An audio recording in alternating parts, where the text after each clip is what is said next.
こ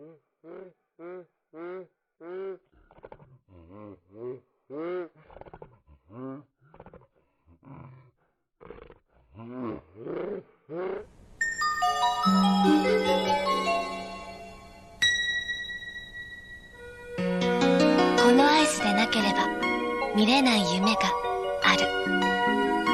ロッテの雪見大福。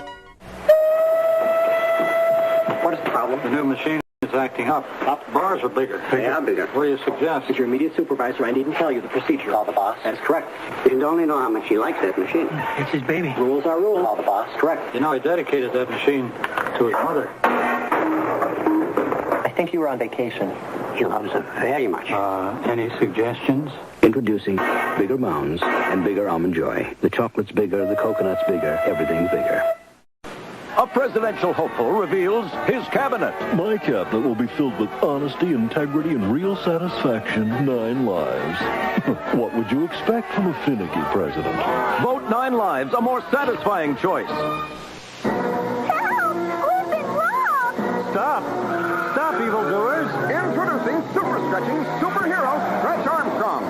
Yes, Stretch Armstrong. Now stretching fun farther than ever before. He bends, he stretches, even ties and knots, but always returns to his original shape.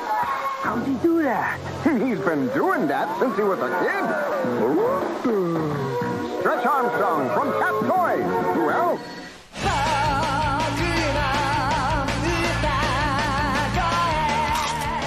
コーンスティックに本物チョコをコーティングしました。明治チョコスティッキー新発売。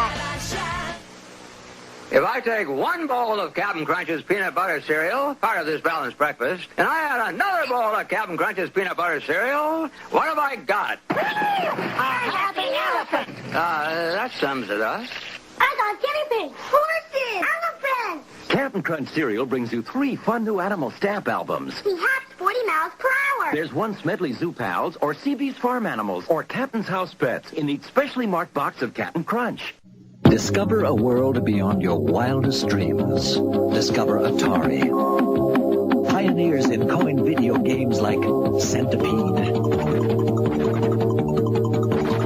Tempest, and Asteroids that challenge you, excite you, test you like never before. Discover the Atari that opened your eyes to the world's most popular home video games like Space Invaders, Missile Command, and Warlords.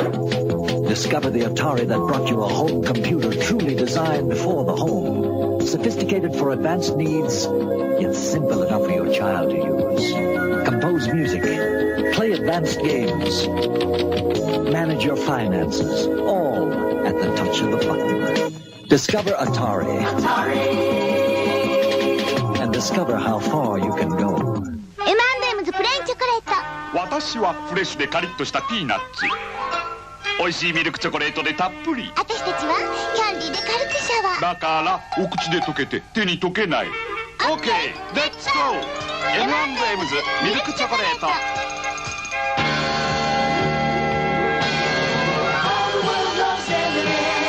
お口で溶けて手に溶けない。M&M's。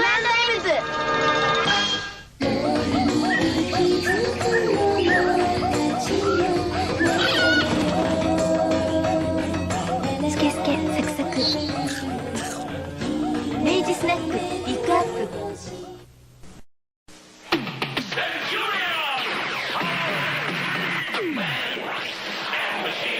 Rockwell, Ace McCloud, and Doc Terror each sold separately. Trouble up rubber, Jake! Energize assault mode! Let's do it! I name this Doc Terror down! Centurions! Take this! Energize the power mode! Bombs away! Fire! Now stop your fall! Right, Jake? Right, Ace! New Centurions, Jake Rockwell, Ace McCloud, and Doc Terror come as shown, each sold separately. Dirk knows everybody has a style of their own.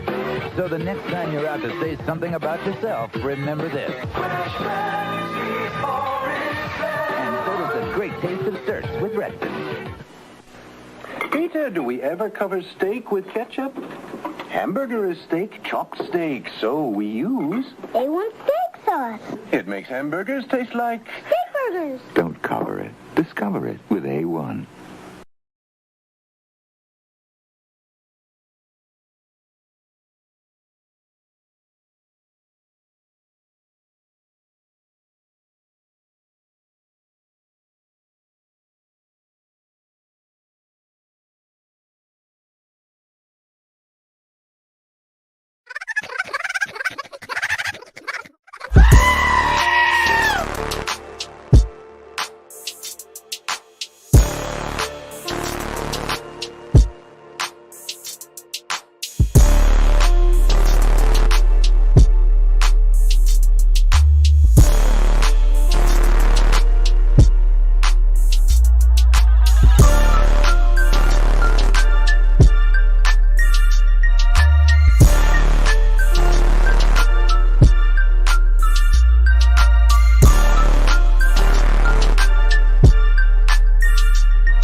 ass. What are you, fucking commie? Huh? No, I ain't no commie. Oh, you better not be. I don't want no commies in my car. No Christians either. Remember, they're just jokes. We're all gonna die soon, and there's no sequel. Still a stupid. It's such a fine line between stupid and clever. Yeah, it's just clever. Let's subscribe and ring that bell, people. It's Friday night. It's Irate Prostate. What's up? I'm in his house. And, of course, I got the Creamy team with me. I've been calling that for a while, but I just I quit. I never used it live. I just kept forgetting. The Cream Team. The Cream Team. That's right. Creamy Teamy sounds cuter. Cream Team, the symbol. Creamy Teamy. Creamy Teamy. Yes, that's right. That's right. It's one of those. It's one of those nights because it's been one of those weeks, y'all. Just saying, man. Yeah, if this week had a name, it would be 2020.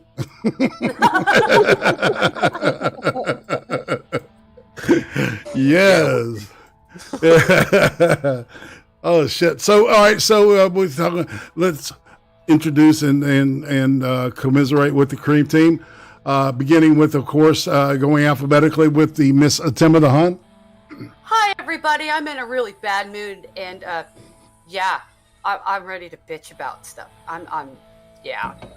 I feel like I got a fire ant up my ass right now. I'm so pissed off. So. Well, you mean you need to put a seatbelt on? Just saying. Becca Fairley. Hey guys. B is for Becca. That's good I enough for me. I will gladly embrace B as for bitch right now. Oh, snap. Feeling it today. Snap, girlfriend. And that brings us to the roasted opinions, also known as roasted. Amen. Good evening, my freaky darlings. Good evening. Stone Monkey. Yo. Hey, man. I'm here. Yeah? Hey, did you jam to any of that Judas Priest I was jamming to earlier? Yeah.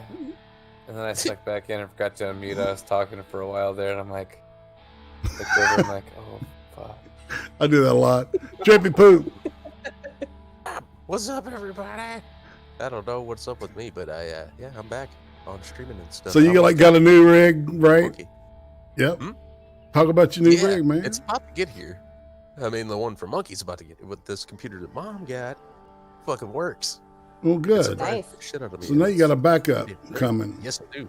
You got he's good. So yeah, that'll be your primary, and that'll what you're on now is your backup. Yeah, exactly. Mm-hmm. I'm surprised it streams the games, man. Like, it does have a lot of problems. Anybody who watched me earlier could see it because it was lagging. It's only got 8 gigs of RAM. So, like, that's part of it. And then the processor, and it's, of course, it's an all-in-one built-in or whatever. So it's a monitor with a computer strapped to the back of it, Yeah. But it works for streaming, which surprised me. That surprised the shit out of me. I was talking about it earlier on the stream. I'm like, if you walked into Best Buy and tried to buy this, they'd probably be like, no, don't buy that one. Not for what you're intending to do. Yeah. But it works. Damn it. Yeah, the one I'm using right now. Yeah, me too. Me too. Hell yeah. Hell yeah. Hell yeah. Anyways. Anybody else got anything they want to shoot the shit about before we get rolling on the weirdage? Because it's going to get weird. I figured out a back door to upgrade my video card. Ooh. Good. Cool. You just got to buy a brand new pre-built computer because that's the only way to find those fuckers. Dude, man, is that not crazy or what? So I'm like, I'm gonna poke my buddy who wants to get a computer, and I'll just be like, hey, that's what we're gonna do. I'm gonna buy the video card from your computer and then give you mine. That works. I mean, it's pretty fucking hard to get those video cards, isn't it? Oh yeah, buy this and I'll give you the $600 that they charge normally for it. Thank you, Becca, for buying one. For helping me out with one. Anytime, Trippy, anytime. Thanked you a bunch on my stream too. Just if I missed. I missed it. I was probably working. Yeah. I don't know what I was doing. today and yesterday. I thanked you both a bunch of times. You two monkey, of course. Anything to help you out. Without y'all, I probably would have still been sitting here like, you know, sitting here sweating, rocking back and forth, going, I can't talk to anybody. Oh my God. We're dipping into hell. Yeah, dude, you even try to talk to somebody, you know, around here in the apartment, they want to wear their mask in the hallway and shit. I saw a lady walk into the empty laundry room with a face mask on. I'm like, oh my God. Like, really? You might as well be sitting in your car riding down the road, just singing along with the mask on. Might as well be. Triple That's right. breast. I got the I've demon seen it. tranny beast You saw it with the flames of hell. Yes. Yeah, I actually saw somebody driving down the road and they were triple masked. Oh my God. I saw with two In the masks car and a by face themselves. shield. Yeah, I saw an Oh. old guy with two masks and a face shield walking through the store. His face was damn near blue. He was struggling to breathe so much. And he's still wearing all this shit. And it was so hard not to like really loudly laugh at the guy and point. Yeah. You know, if you suffocate, you can't possibly get the coof. Yes, you can. They'll just list it as it's a one meal that you died of the goof. I was gonna say. Oh, you know, as yeah, we got some stuff coming up about something that broke this afternoon. You see, I usually put the show together during the afternoon on Friday. So if anything's like you know, sizzling fresh hot, you know, I could try to get it sometimes, and sometimes I just say fuck it, I got enough stuff to do. But this week is yeah, no. The deal is you wear 3 masks and 2 condoms. Okay. That way that way you're good. That's what I was told. I don't know. Do I have to wear 2 times vasectomy? I heard vasectomy. I didn't hear what the rest of the. What'd you say? Roasted, you roboted pretty bad. If I've got a vasectomy already, do I still have to wear both condoms? Or I would recommend, just to be safe, yeah, wear 2 of them. You know, I'm waiting until they realize that the virus. I mean, the smart person would wear 3, but you know, yeah. They're gonna be like, everybody needs a face shield, and I'm gonna be like, I've got glasses, so I already got a face shield, or at least an eye shield. And maybe wear like 3 jock straps. Right? I mean, you got 3 on your face, so put 3 on your junk, and you know, double up on the helmets. And put on the two condoms. But if you're smart, you use 3. Little tinfoil in your pubes, just in case. All right, we're getting goofy. Hey, you might get better reception. Yeah, and if you feel like it, people, my Streamlabs is open, and I'm taking donations. I just had Izzy's car. Had to have work on it, and as I was taking her to pick her car up, my car went bad. Yeah, and I left there. I got a super chat from Stone Monkey, and it's gonna go, oh yeah, in a second. Super chats. Shit.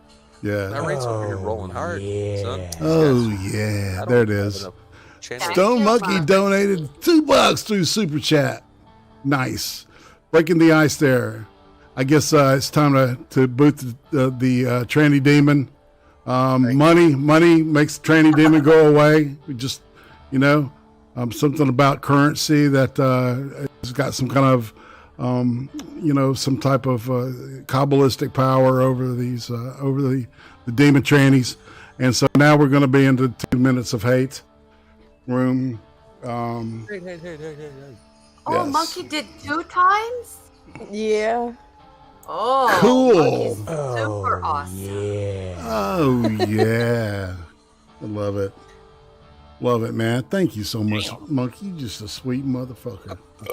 Oh, excuse me, what? He's a sweet dude. Good dude. I thought that One little of guy the had a joint in his sweetest. hand, dude. Oh no. Not now. That would be cool if you had a little doobie in the chat. There's this little emoji for you, irate, and it's just, it looks like a pear who's stoned off his ass to me, but Oh yeah, I see it, man. Cool. It does look like a stoned pair trying to exercise. Yeah. There you go. Okay. That's the full story. Then that's it. All right, so I've got the. Okay, can I just say this woman's under corset fits her very wrong. Stone Monkey, stop it. Stone Monkey, man, he just donated $50, man. It says for repairs. Thank you, brother. Hell yeah. You gonna make me cry, man. You make me cry, man. It was a sick day and it was a payday. Oh, nice. Dude, all right, good. All right, so now we're good and warm. We got a fire in the fireplace. We got our hands rubbing them together. A little tea. That's cool. Yeah. That's cool. So I'm gonna bring this up, and we're gonna look at one thing in here if we can. And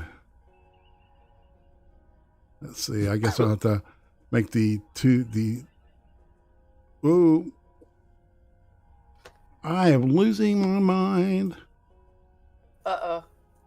Is she wearing a trainer? She's wearing an under corset, but it's too small, and it's basically like an old style corset that has the cinched waist. Yeah, that's why I was wondering if she was wearing a trainer. I don't know if it's a trainer or pull it in. corset. They're talking about you live in the Discord, right? What? It took me a minute to figure out what they were talking about, and then I looked at the Discord, and I'm like, oh, it's the live video that Rate's showing us. Oh. Yeah. Yeah. All right, so y'all ready to roll? Hey. Ready. Just check this out. All right. They were talking about her corset. Well, was it a Cuomo cover-up? That is a burning question today after a top Cuomo aide appears to admit that the governor's office intentionally delayed releasing COVID death numbers at nursing homes to state legislators because they were worried a federal investigation was underway. Chief investigative reporter Jonathan Deeds joins us now with the latest, John. Natalie, the governor's office denies there was a cover-up. They say they kept the nursing home death data secret for months because they were trying to fend off a Trump Justice Department inquiry, which they say was all politics. But it's an explanation that appears to have backfired. Governor Cuomo visited the White House today as back home, controversy was exploding around his administration. Questions swirling about a possible cover-up and what his health department really knew about the scope of COVID deaths at nursing homes. The governor's administration was intentionally underreporting deaths the entire time. The latest uproar after Governor Cuomo's top aide, Melissa DeRosa, privately apologized to Democratic legislators for keeping information from them. DeRosa accused President Trump of playing political football, having directed the Department of Justice to do an investigation into us. And basically we froze because then we were in a position where we weren't sure if what we start saying was going to be used against us. Well, we weren't sure if there was going to be an investigation. It was Trump's fault, people. It was Trump's fault. We're sorry for the political inconvenience, but no apology to the families who've lost loved ones. Democrats like Queens Assemblyman Ron Kim concerned too. His uncle died of COVID at a city nursing home. They just need to own up to some of the mistakes that were made. The Democratic Attorney General recently issued a report that there were nearly double the number of COVID deaths at nursing homes and other long-term facilities in New York.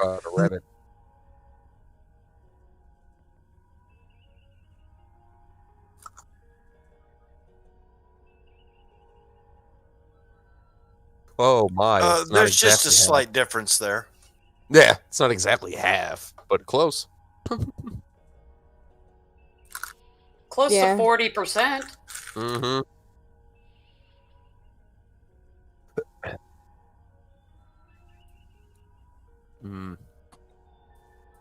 But the problem here is, so are all the politicians. I just don't think they realize it.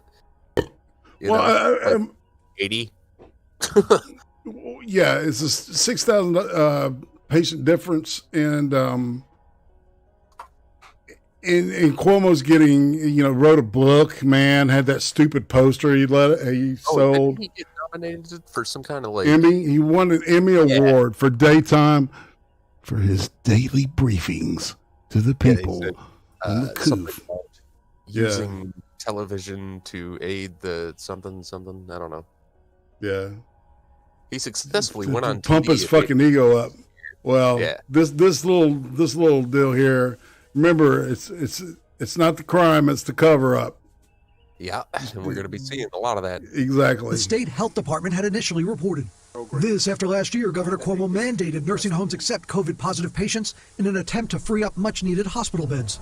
After the New York Post first reported the story, DeRosa today put out a statement denying a cover-up. I was explaining that when we received the DOJ inquiry, we needed to temporarily set aside the legislator's request to deal with the federal request first. Even Democratic Senate Majority Leader Andrea Stewart-Cousins said today critical COVID information had been withheld. Assemblyman Kim says it's time for Cuomo to apologize and listen to grieving families. Listen to their Apologize? solutions for Apologize? And more than a dozen Albany Democrats today joined with Republicans saying That's time for. Apologize? Roasted. Are you fucking serious? He just needs to apologize to make it all better? Are you serious? That's what they're asking for, is a I'm sorry? Yeah, because he's protected. He is morally. Hey. He's possibly the next president of the United States now. Oh, He got an Emmy. He got an Emmy. He's got it exactly, and he and his brother are going to be the kings of the empire. Exactly. They're going to be the resurrection of the Roman Empire.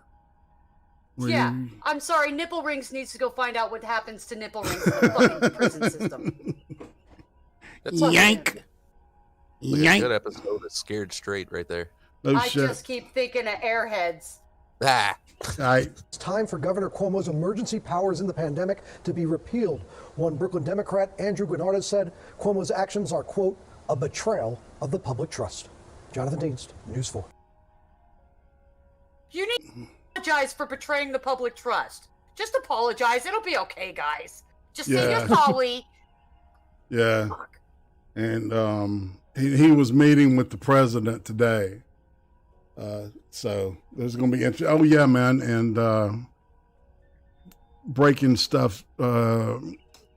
Gunny sent me, let's see.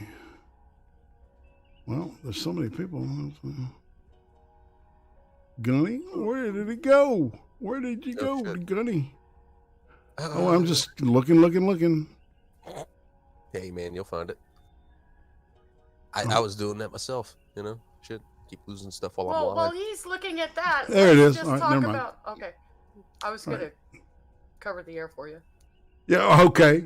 Biden blocks ICE operation targeting sex offenders. Yeah. Did y'all see that? Oh, just freaking brilliant. Oh, He okay. wants to find new friends, huh? Is that what he's doing? Biden is totally not a pedo, though, right? Yeah, and then there was a longer piece about his relationship and the developments with China since the day he's taken office. He's done something every day. Yeah. Let's not recognize, concentration camps. We have to pretend those don't exist. Yeah, no shit. Well, and it's, all right. So the whole Gina Carano thing, we'll go ahead and we'll touch on that lightly. But you know that they shot Mulan not far from a group of those camps, right? The live action Mulan, and I can't remember. It was in the Zhejiang province or something. I made that up. So. Okay, well, the Three Gorges Dam has like 200 leaking cracks and 1,300 new cracks in it. Yeah. So, 500 million people, 500 million people may die soon in yeah, but they've been China. saying that, man. They've been saying that a year now. They started saying that when the Coof shit broke out, and the lockdown started. That's okay. If Three Gorges Dam breaks, that all those deaths will be credited as COVID deaths. Yeah, they will. And it'll be Trump's fault. Of course. It will be Trump's fault because, he didn't send teams over to patch China's dam for him. Yeah, but if you don't ask, then, how can you be mad at somebody for not giving you, Yeah. Well, it depends on what your party affiliation is there. All right? If you're expecting everybody to do everything for you, of course you shouldn't have to ask. They should just see that you have a need and fill it. Yeah. Yeah. Fill your mouth, man. Give you a nice amount of food when you need it, money when you want it. need it, you know. All right, y'all ready to get in the main thing of the thing? All right. Sure. And we all right. So this first part, we're going into the room, and it's got the new entry title. So you know you're watching the CREEM stream, and there it is. CREEM stream. The CREEM stream. And all right, this is called political there are moments insanity. in history where previously sane societies go insane. There were crazy times in the 1930s during the Depression. I came of age as a teenager in the 1960s, where it was very violent, and I can remember sitting in UC Santa Cruz when a bunch of people with long hair in 1971 barged into our history class, overturned chairs, said, we're not going to do this. And 3 or 4 of us, kind of rural guys, said, if you touch me and you touch our professor, we're going to get in a fist fight, and physically fought them and got them out. I remember a very distinguished art historian, a wonderful man from Oxford, was lecturing on Gainsborough, and they broke in 1971 UC Santa Cruz, and they said, who are you to say that this is art? And they had scribblings and all kinds of ugly things. This is just as valid as yours. So we've got these periods of lunacy have happened before, and they've always ended because people finally got sick of it. And so we have to realize that we're now in a period of collective insanity, and everybody, regardless of our political ideologies, have to step forward and say, we're not going to pick on the weak, the vulnerable, the can't. These are bullies. People are coming out of the woodwork who have no talent. They're failures in their own career, and they're opportunists. Not everyone gathered here. That was pretty base stuff from Victor Davis Hanson. I just wanted to any comments, anybody? I'm glad I'm not the only person that got a fist fight on a college campus. There you go.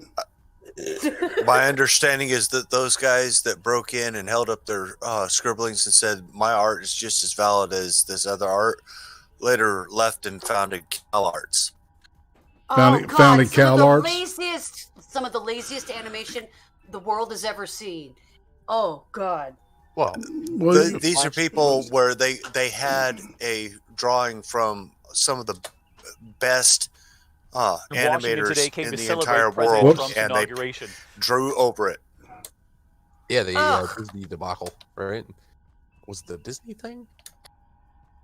No, I'm wrong. Whatever. We're good. Well, CalArts is just lazy. It's lazy fucking art. It's simple baby line art. It's children can draw this shit. That's why they use it. It's because it doesn't require any thought or work. What art? CalArt. It's the modern animation you see for Steven Universe, Gravity Falls. Okay. I got you. Yeah. It's fucking garbage. I keep having to fight. Well, see, at that point in time, the 70s, you know, there were that's when they began doing installations, and then later it was performance art. So it really wasn't really art; it was theater. But all you had to do was have a concept to go behind it. It was a whole era where the thesis was more important than the actual work itself. And so it became conceptual. See, that's where Marxism, you know, kind of eked its way in, was through the arts. It always does. Because artists are feelers, you know, and we want things to feel right. And we want things to be good, but yeah, we you know, until you get go ahead. Oh, I was just saying, yeah, shit, I draw too. Well, yeah, you know? exactly. Yeah. And, you know, it's easy to be, you know, a young art student and be, you know, highly liberal and very, you know, even progressive, for lack of a better word. And, you know, but when you have to go to work, you see that first paycheck. and there's a great, I got something cool coming up about that. All right, so let's roll. All right, so remember, all right, this is from 2017, okay? To celebrate President Trump's inauguration, protesters lined part of the parade route, and in some parts of the Capitol, there were confrontations with police. The anger reaching a boiling point in the nation's capital after President Trump took the oath of office. Police in riot gear facing off against the protesters just 6 blocks from the inaugural parade. Unleashing pepper spray, concussion grenades, all to disperse the crowd. Burning cars and smashed windows. A small group of protesters dressed in black, their faces covered, armed with hammers and bricks. Facing off with thousands of officers on site, many in riot gear, confronting them with flashbang grenades and pepper spray. Before the swearing-in ceremony even began, protesters tried to block checkpoint entrances. During President Trump's speech, several demonstrators were escorted out of the area. Several officers injured during the protest today, and more than 100 people arrested. Tonight, But you know, the Capitol riot was worse than 9/11, guys. You gotta love that shit. They're demonstrators, irate. Demonstrators. Oh, but they're we're mostly peaceful. No, I haven't heard that yet. Did they say mostly peaceful? No, those are mostly peaceful. Well, We I know aren't. that. I can see that. You know. Yeah, I was going to say I got a $2 super Streamlabs from Mr. Scott. He donates, says, "Is your car broken down and the window lickers complaining about the taste of your windshields? Try Johnny Bonsaco flavored windshield fluid. Think of the flavors. I'm brain dead. Okay." Indeed. Okay. Yes. Well, oh. Yeah, and this is all right. So remember, this is the day of the inauguration. Yeah, I forgot. 4 years ago, exactly, man. checkpoint entrances. During And President that's Trump's what this is speech, all several about. demonstrators were escorted out of the area. Several officers injured during the protest today, and more than 100 people arrested. Tonight, thousands of protesters remain in downtown D.C., occasionally facing off with police. We have seen many people injured, both protesters and police officers.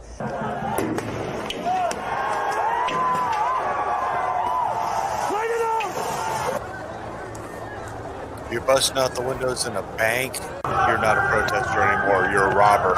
Yeah. Yeah. Yeah, that trash can had it coming, goddammit! Fuck that trash can! It needs to pay! Also breaking, Congressman Eric Swalwell today presented impeachment evidence against former President Trump before the Senate.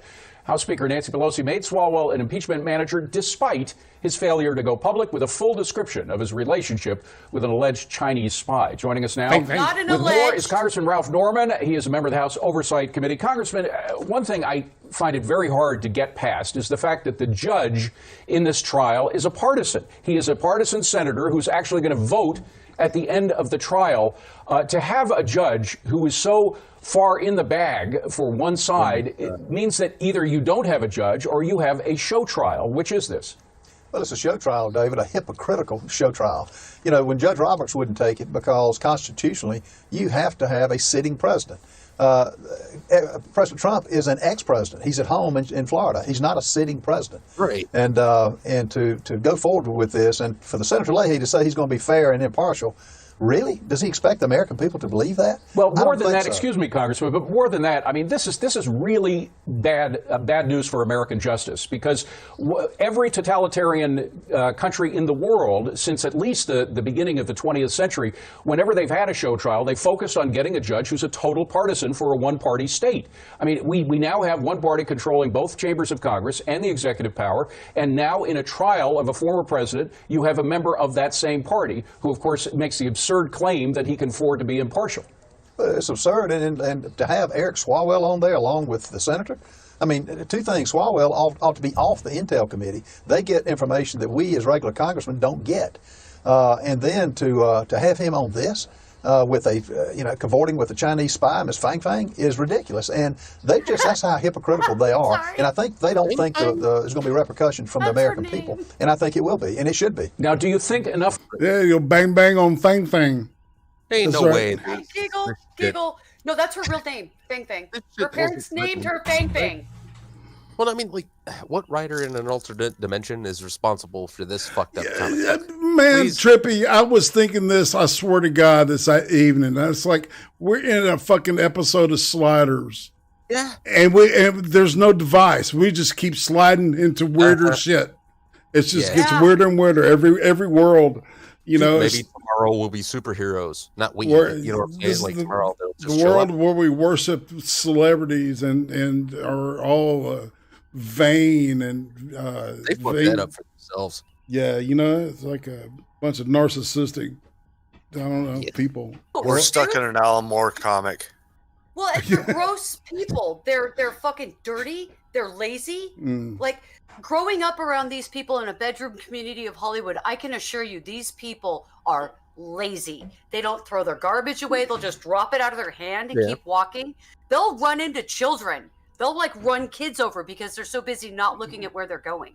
Indeed. I've had celebrities run my children over in grocery stores when we lived there. It's these people are disgusting, and they should be in no position where anybody can actually listen to them. Well, you can tell too. Most of them are missing. This dude looks like, man, he can't.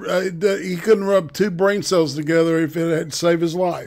Americans know about Eric Swalwell's relationship with the Chinese spy. I mean, the social media did everything they could to prevent it from getting on their sites. A lot of mainstream media outlets refused to cover the story at all, even though it clearly compromised a man who was on the Intel committee in the House. And of course, he remains in that House committee that depends on people who are not compromised. Yeah, it's not safe for the country. When you talk about the national security and having a person like this who's compromised, he won't answer any questions. The press does not ask him anything. I mean, the last time I saw Swalwell, he was going into his apartment smiling. Joe Biden in his press conference will not take any questions. You know, if the same had been the case for Donald Trump, the press would be howling. He took on all comers with questions. And this president, along with Swalwell, won't answer anything. And I think they can ride this out. And people, the American public, would just forget it. But you're right, it's been a struggle because nobody reports it. And you know, look at Biden's son, Hunter, and the dealings he had with China. You just don't make those claims. You know, you can back those up, and they never had any curiosity at all, which is sad. Let me bring it back to the economy, the domestic economy, because keeping in line with this theme of one party doing one thing without any input at all from the other side, from Republicans, these executive edicts that are coming out by Biden, specifically on the economy, some of them are getting him in trouble, not just with Republicans, but also with some moderate Democrats, namely Senator Joe Manchin on the Keystone Pipeline. Do you think the president might have to rescind all or part of his pulling back or pulling out of the Keystone Pipeline project? David, if you follow Biden's history, no. He'll give flowered restatements like he did with he wants to be a uniter and bring peace to the country. That's not happening. And, you've got a president who has never created the first job. He doesn't know what it's like to be laid off. He's been in government. And, who would hire a pilot who has never actually flown a plane to fly you? Who would hire a physician? And you go down the list, and I don't think he cares. I don't think he understands. I think he's willing to try to say the things, but it's a hollow words. And I feel for the people who've lost their jobs. Well, and particularly who they are. I mean, the class of people. These are middle class Americans. These are, he can't say that he's just going after corporations. He's Okay, so there's another side to this that these motherfuckers will not bring up to you. Oregon isn't the only state going through this, but Oregon is going through it rough.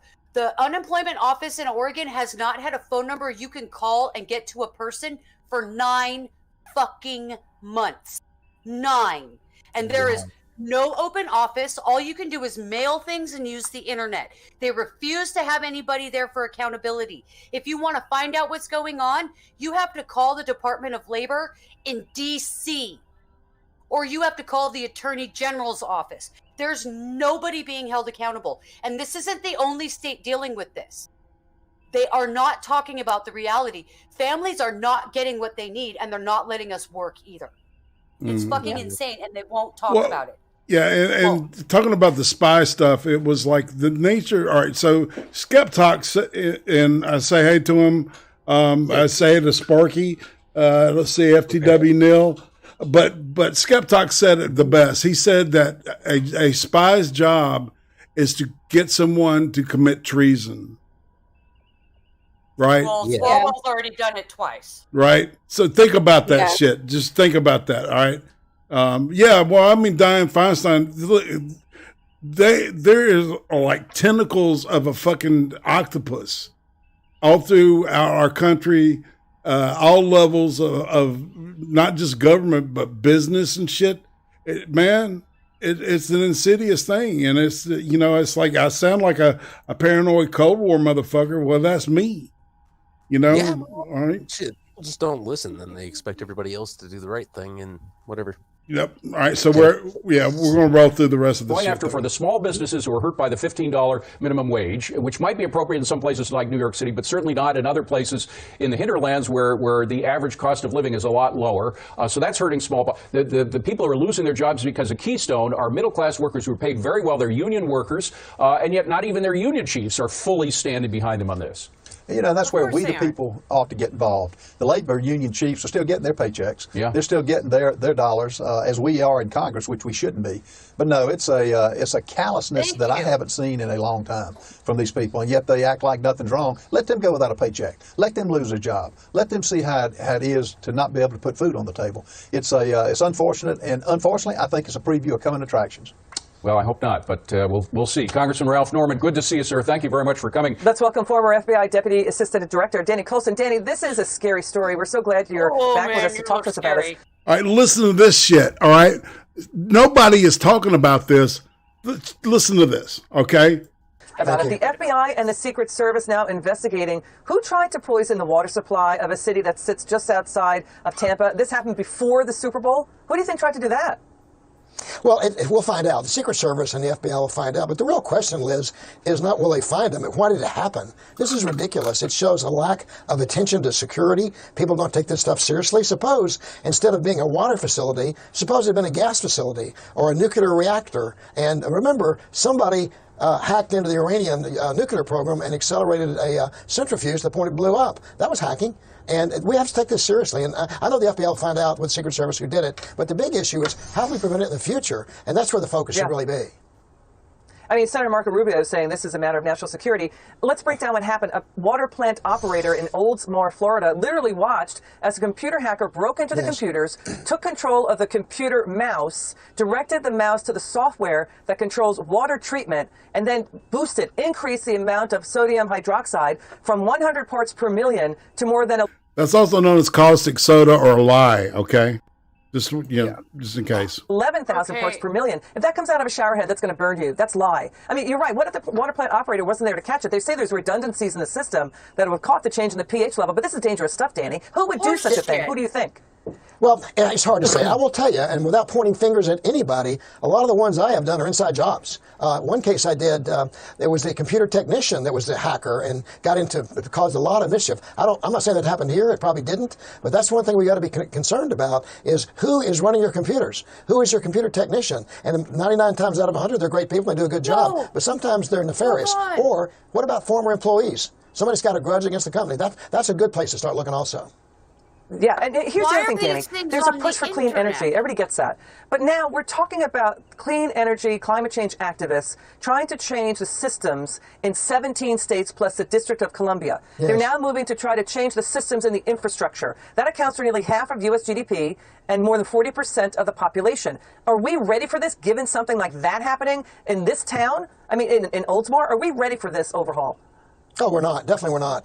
There needs to be a more heightened sense of awareness into the fact these things happen. People are in denial. Generally, they're in denial about security anyway, but especially in this particular area. And one thing people aren't careful with passwords. They're not careful with access. They don't cancel access when somebody leaves. And bottom line, you're going to be tested. If you're in the infrastructure business or the energy business, they're coming after you. It's almost like a red cell thing. And I believe these companies, these institutions, should try to penetrate their own computers to see where their vulnerabilities are. Until we get serious about this, something really bad's going to happen. You know, we've been staying on this. We know that, by the way, Senator Joe Manchin, about 14 state attorneys general are saying to President Biden, don't cancel the Keystone Pipeline. But, you know, so that's going to affect jobs. But we've buried in that executive order is another directive that President Biden put in there to knock out the prior order by President Trump to protect the nation's bulk power supply. They're going to look at that for 90 days to look at what that, to look at what President Trump did. But President Trump is saying, listen, we've got countries like China trying to put its own power technology equipment into our power grid. So why even review that for 90 days? That seems like common sense. What do you say? I agree with what you said. We shouldn't be doing that.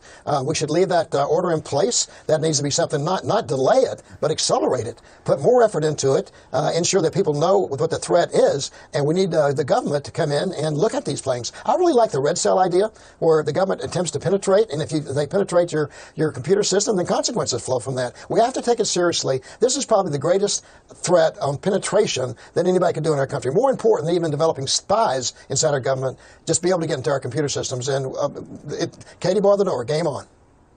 All right, Danny, it's great to see you. Thanks for joining us. We already have the winner for the worst article question. Big fucking question. Oh. Okay, so we've had this problem since Obama. Mm-hmm. Obama was supposed to create a system that it was supposed to be a national intranet system for our power supply. It was approved. He was supposed to do it for our infrastructure for electricity and water, because we had this same fucking kind of thing happen up somewhere in the north where there's like a power plant, like a nuclear power plant or something like that. Somewhere up north, they already had an attempted hacking, and everybody was really pissed when they found out that like the system was just kind of there for everybody to grab. Yeah. And it was on the internet, and it was supposed to be taken off of the internet, and it was supposed to be made an intranet that could not be hacked. Obama made the money for it, and he never did it, and nobody ever stepped up to it. And now Biden is removing what Obama put in. Yep.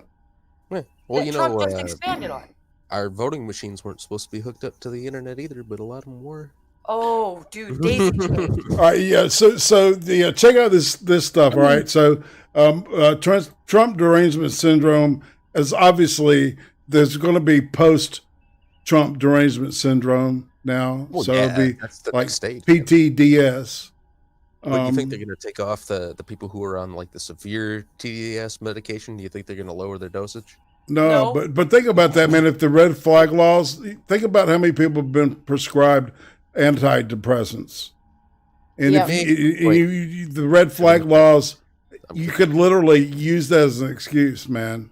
Especially if they centrally locate medicine through the government.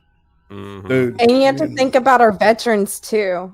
A lot of them are afraid to undergo a psych eval. Right. Yeah, because they're afraid they're going to lose their rights. Yeah, because a lot of them are being put down as having PTSD when in fact they don't really have PTSD. That's becoming a real issue. Mm-hmm. It's like it's almost set up that way purposely. Well, Obama did say that if you were diagnosed with PTSD, you weren't allowed to own a gun. And Exactly, but they want to nobody stopped it. put trans in the military. Yeah, Explain that that's to me. Yeah. Okay, you got to pay for it somehow. Mm. Whoops. All right, let's roll. What I meant to say. 2021, and it's just February. The LA Times piece is titled, "What Can You Do About the Trumpets Next Door," or Trumpites, by writer Virginia Heffernan. She begins, "The Trumpites next door to our pandemic getaway," she has a pandemic getaway, "just plowed our driveway without being asked and did a great job." So after this good deed, did she leave a thank you note? No. She called the neighbor a bigot. Regarding her neighbor's generosity, Heffernan quotes a TV skit. "When white people are alone, they give things to each other for free." Then she adds, "Hezbollah, the Shiite Islamist political party in Lebanon, also gives things away for free." But she's not done yet. She saved the Hitler reference for last, rekindling a memory from a French family who once told her that Nazis were polite too. So what kind of creep decides to publicly denigrate kind neighbors? Either a really bad person who puts tribal politics before human kindness, or a fantasist. See, if her neighbor is pro-Trump, they probably watch Fox, and they'll recognize the name Virginia Heffernan and know that she compared them to Nazis. They should know that. But will they? I mean, if they exist. Really, what writer takes that chance to attack a next-door neighbor, knowing they're vile Trump supporters and knowing that they could find out? The Times should have sent someone to her pandemic getaway to see if the driveway was cleared, and also to get the neighbor's side of the story, so it's not just some rant that exudes superiority over a fantasy enemy. The editors should give this snowplower a chance to respond, or maybe admit they blew it and let a tall tale get by them because they wanted it to be true. So in sum, a person who makes up this story is bad. But if the story is true, it kind of makes her worse. Either way, hand her the shovel and let her dig out of this on her own. We believe a free press isn't an adversary. Rather, it's essential. A free press is essential to the health of a democracy. In the past, those words would have been taken for granted. I wouldn't have even aired them for you. But not now. Not after 4 years of Trump's attacks. Biden reiterating the obvious, stating the obvious, emphasizing the importance of the press is important. But I would tweak his words just a little bit. I would say it is essential. The press is essential. But it's also essential for the press to sometimes be adversarial, to sometimes be an adversary, to challenge the administration and make sure everything's on the up. He thinks he is. No. Here's the deal. All right, I can't remember who I was talking to about it, but this is like him. They have the power. They're the most powerful thing there is. Media, right? Yeah, the media thinks these guys literally think they can tell the fucking politicians what to do. They do do that. Oh, that's right. They do, don't they? Yeah, they do. Oh, yeah. shit. Okay, so he's oh yay, free press, but what about all the censorship? I was gonna say you can't have Alex Jones. I mean, let's just say the obvious. Alex Jones. Yeah. Oh, he doesn't. No, that's not real media. Okay, that's not real journalism. Yeah. That's conspiracy theories, and it doesn't count. Well, I mean, Stoker started out as a blog. He started out as a blog, so I mean, it's like, what are his credentials? That's what I want to know. Anyway, let's listen to more because he's got the news for us, and he's going to tell us the truth and everything we need to know because he's awesome. Up, regardless of whether Republican or Democrats in office. Let's begin by going behind the scenes of Fox's surprise ouster of Lou Dobbs. It's not cancel culture here. It is consequence culture. What are the consequences for riling up people with reckless lies about a democracy that most Americans cherish? Well, lately there have not been many consequences, but maybe that's changing. Maybe. The pro-Trump love-in, the lie fest known as Lou Dobbs Tonight, was canceled on Friday, one day after Dobbs was singled out in a $2.7 billion lawsuit from the voting tech company Smartmatic. The company alleges that Fox and Dobbs and Sidney Powell and Rudy Giuliani all waged a disinformation campaign against the company in a desperate bid to keep Trump in power. There are other lawsuits coming too. And we're going to get to those in a little bit with a spokesman for another company that was smeared by the likes of Dobbs. But here's the thing. Yeah, Dobbs is off the air, but Janine Pirro was named in the Smartmatic lawsuit too. So was Maria Bartiromo. And as you can see, they were both on the air, back on the air this weekend. Fox is vowing to fight the Smartmatic lawsuit. One word or two words, Nick Salmon. Yeah. And I'm told that the plan to cut Dobbs loose was in the works before Smartmatic filed in court. So then why was Dobbs dismissed? Why isn't Fox explaining it? What does this tell us about Fox's direction in the post-Trump age? What pressure is Fox feeling from networks like Newsmax? And how significant could all these lawsuits potentially be? Well, of all the impediments to achieving this goal of uniformity, I have an idea on that. The First Amendment to the Constitution, the fact this was a free country. Of all of those, it's this channel, Fox News, that is the most significant hurdle to getting everyone to sing from the same song sheet. Fox is the last big organization in the American news media that differs in even the smallest ways from the other big news organizations. The only one, that's it, just us. At this point, there's everyone else in the media standing in crisp formation in their starched matching uniforms and their little caps, patiently awaiting orders from the billionaire class. And then there's Fox News, off by itself, occasionally saying things that are slightly different from everyone else. On Fox, there are still journalists who are willing to think for themselves sometimes and brave enough to say so out loud. It seems like that's what journalism should be, but in 2021, it's a very rare thing. And the oligarchs hate it. Jeff Bezos, for one, has had enough of it. Bezos has sent forth his personal scribes from the Washington Post to make us go away, to end Fox News. On command, they've written a number of columns suggesting that Fox News must be silenced. They've gone on television to demand that Fox News is silenced. Here's one of Jeff Bezos' employees. There are other options, including the fact that cable operators like Comcast and Charter, which send Fox out to hundreds of millions of people, they can demand some accountability in the way that Facebook and Twitter have done. And there's also, I think, the possibility of reviving the fairness doctrine. There are a lot of ways to silence Fox News, he has explained on television and in columns. But he doesn't call it silencing Fox News. He says, we must demand some accountability. Authorized questions. No more criticizing Jeff Bezos. And he's not the only one saying it. In the last 30 days, a single columnist at the New York Times called Nick Kristof has written 3 separate columns demanding that someone please yank this news channel off the air immediately. Just yesterday, Kristof suggested that this show, the one you're watching, was somehow guilty of terrorism, of violence, something that we've been opposed consistently for 4 years. How are we guilty of that and why? Well, because Ashley Babbitt, the unarmed protester shot to death at the Capitol on January 6th, apparently watched this show from time to time at 8 p.m. Now keep in mind that Ashley Babbitt is dead. She paid quite a price for trying to enter the speaker's lobby without permission. And no one mourned her. What kind of country is it, by the way? And we're saying this as a show that was against what they did on January 6th from the second they did it. But what kind of country is it where nobody says, whoa, wait, that's kind of sad. They shot an unarmed woman? Is that really a death penalty offense? How hard-hearted are we that no one can even acknowledge that's sad, which it is? What kind of country is it where a Republican member of Congress from Oklahoma applauded her death immediately? Nick Kristof is applauding it, but for Nick Kristof, her death is not enough. Now we need to ban any television shows that Ashley Babbitt may have watched. We're not even going to rebut that. It's not even worth your time to hear us explain why that is irrational. It's self-evidently irrational. Paul Pot reads the New York Times, therefore we need to close the paper down? John Wayne Gacy liked a Nick Kristof column, therefore Nick Kristof is guilty of mass murder? He's a serial killer too? That's what Nick Kristof is saying. We would never say something like that, ever. It's too stupid. But nothing is too stupid for Nick Kristof or the New York Times. What Kristof lacks in reason, he makes up for with vehemence. Nick Kristof, in the end, cannot stand the idea that someone somewhere might be publicly disagreeing with him. So he's calling for forcible censorship. What would be nice is if he just said it out loud. Yeah, I'm calling for censorship. Be a man about it and admit what you're doing. But of course he'll never do that. These are not men. These are craven servants of the Democratic Party. They are feline, not canine. All of their aggression is passive aggression. Watch another slope-shouldered tool of the oligarchy feign outrage that we have called censorship what it is, censorship. Oh, but it's not censorship, he whines. It's harm reduction. And Tucker Carlson is telling viewers that this network, CNN, is trying to force Fox News off the air, which is patently false. No, he said But while some call WAPO. cancel culture, let me suggest a different way to think about this. Yeah, notice that he was gloating about the Lou Dobbs thing. That's why I wanted to kind of put these two things together, because it's like he's obviously, this is this shit, man. This dude. A harm reduction model. But reducing a liar's reach is not the same as censoring freedom of speech. CNN. What? Tucker just said that WAPO wanted them shut down, not CNN. He No, didn't mention CNN one fucking time, but then Stetler comes out and says, Tucker accused us of saying they need to be shut down. And it's like, wait a fucking minute. They didn't mention you at all. Yeah, he just said the left. Yeah. Yeah. I'm actually kind of happy about the Smartmatic lawsuit and the Dominion lawsuit. Talked it over with Tater the other day. Discovery. And, Discovery.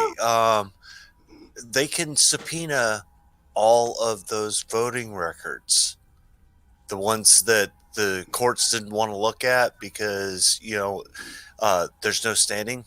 Now they have standing to subpoena all those records and look at them.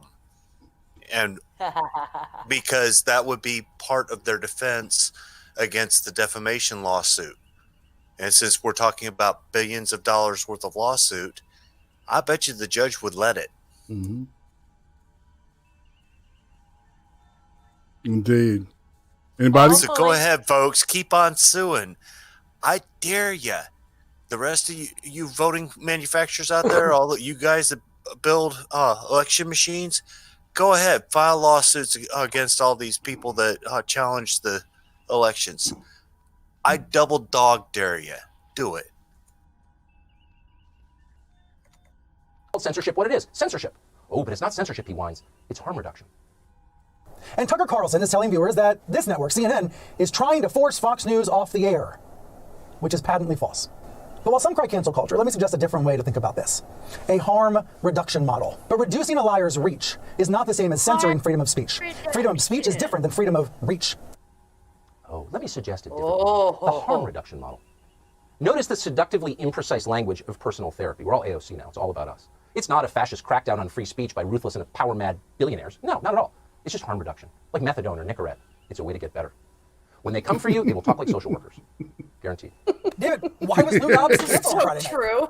Well, it wasn't ratings. I mean, the man was among the leaders for the Fox Business Network. That was funny as shit, wasn't it? Yeah, it because was. this is so true. Are we going to take the your children visual. from you? Now, look, your children need help, and you can't give it to them. So we're going to take them from you, and it is so wonderful. Brian Stelter would make a fantastic social worker, wouldn't he? He would be just incredible. He's so empathetic. He's so. I hate those. I hate how some of those people talk. He's wonderful. Just have a seat, and we're going to make everything okay. But we will take your baby. Okay, just saying. Fox officials are telling me, I'm sure they're telling you, hey, look, we announced in October we were going to make a bunch of changes. This is just one of them. Yet it happened very abruptly. Not a seamless handoff. I think that you saw a guest host sit in on Thursday night saying you'll see Lou tomorrow, and you sure didn't see Lou Dobbs Friday night. And it was, as you pointed out in your introduction, just 24 hours or so after this filing of this $2.7 billion with a $1 billion lawsuit, right? Dobbs, it seems to me, was in some ways the avatar of this, which should be a scandal for Fox News. They ran these crazy little 2.5-minute correctives, in a sense, on Dobbs' show and Perez's show and Bartiromo's show, which viewers would have been hard-pressed to make any sense of as a fact check because it never referred to Fox or its previous reporting. And in addition, this reminds me a little bit, to be honest, of the way in which scandals were handled at Rupert Murdoch's news tabloids in London. You and I had to handle it cover it about a decade ago, where what they would do is they would throw somebody over the side and see if that was enough.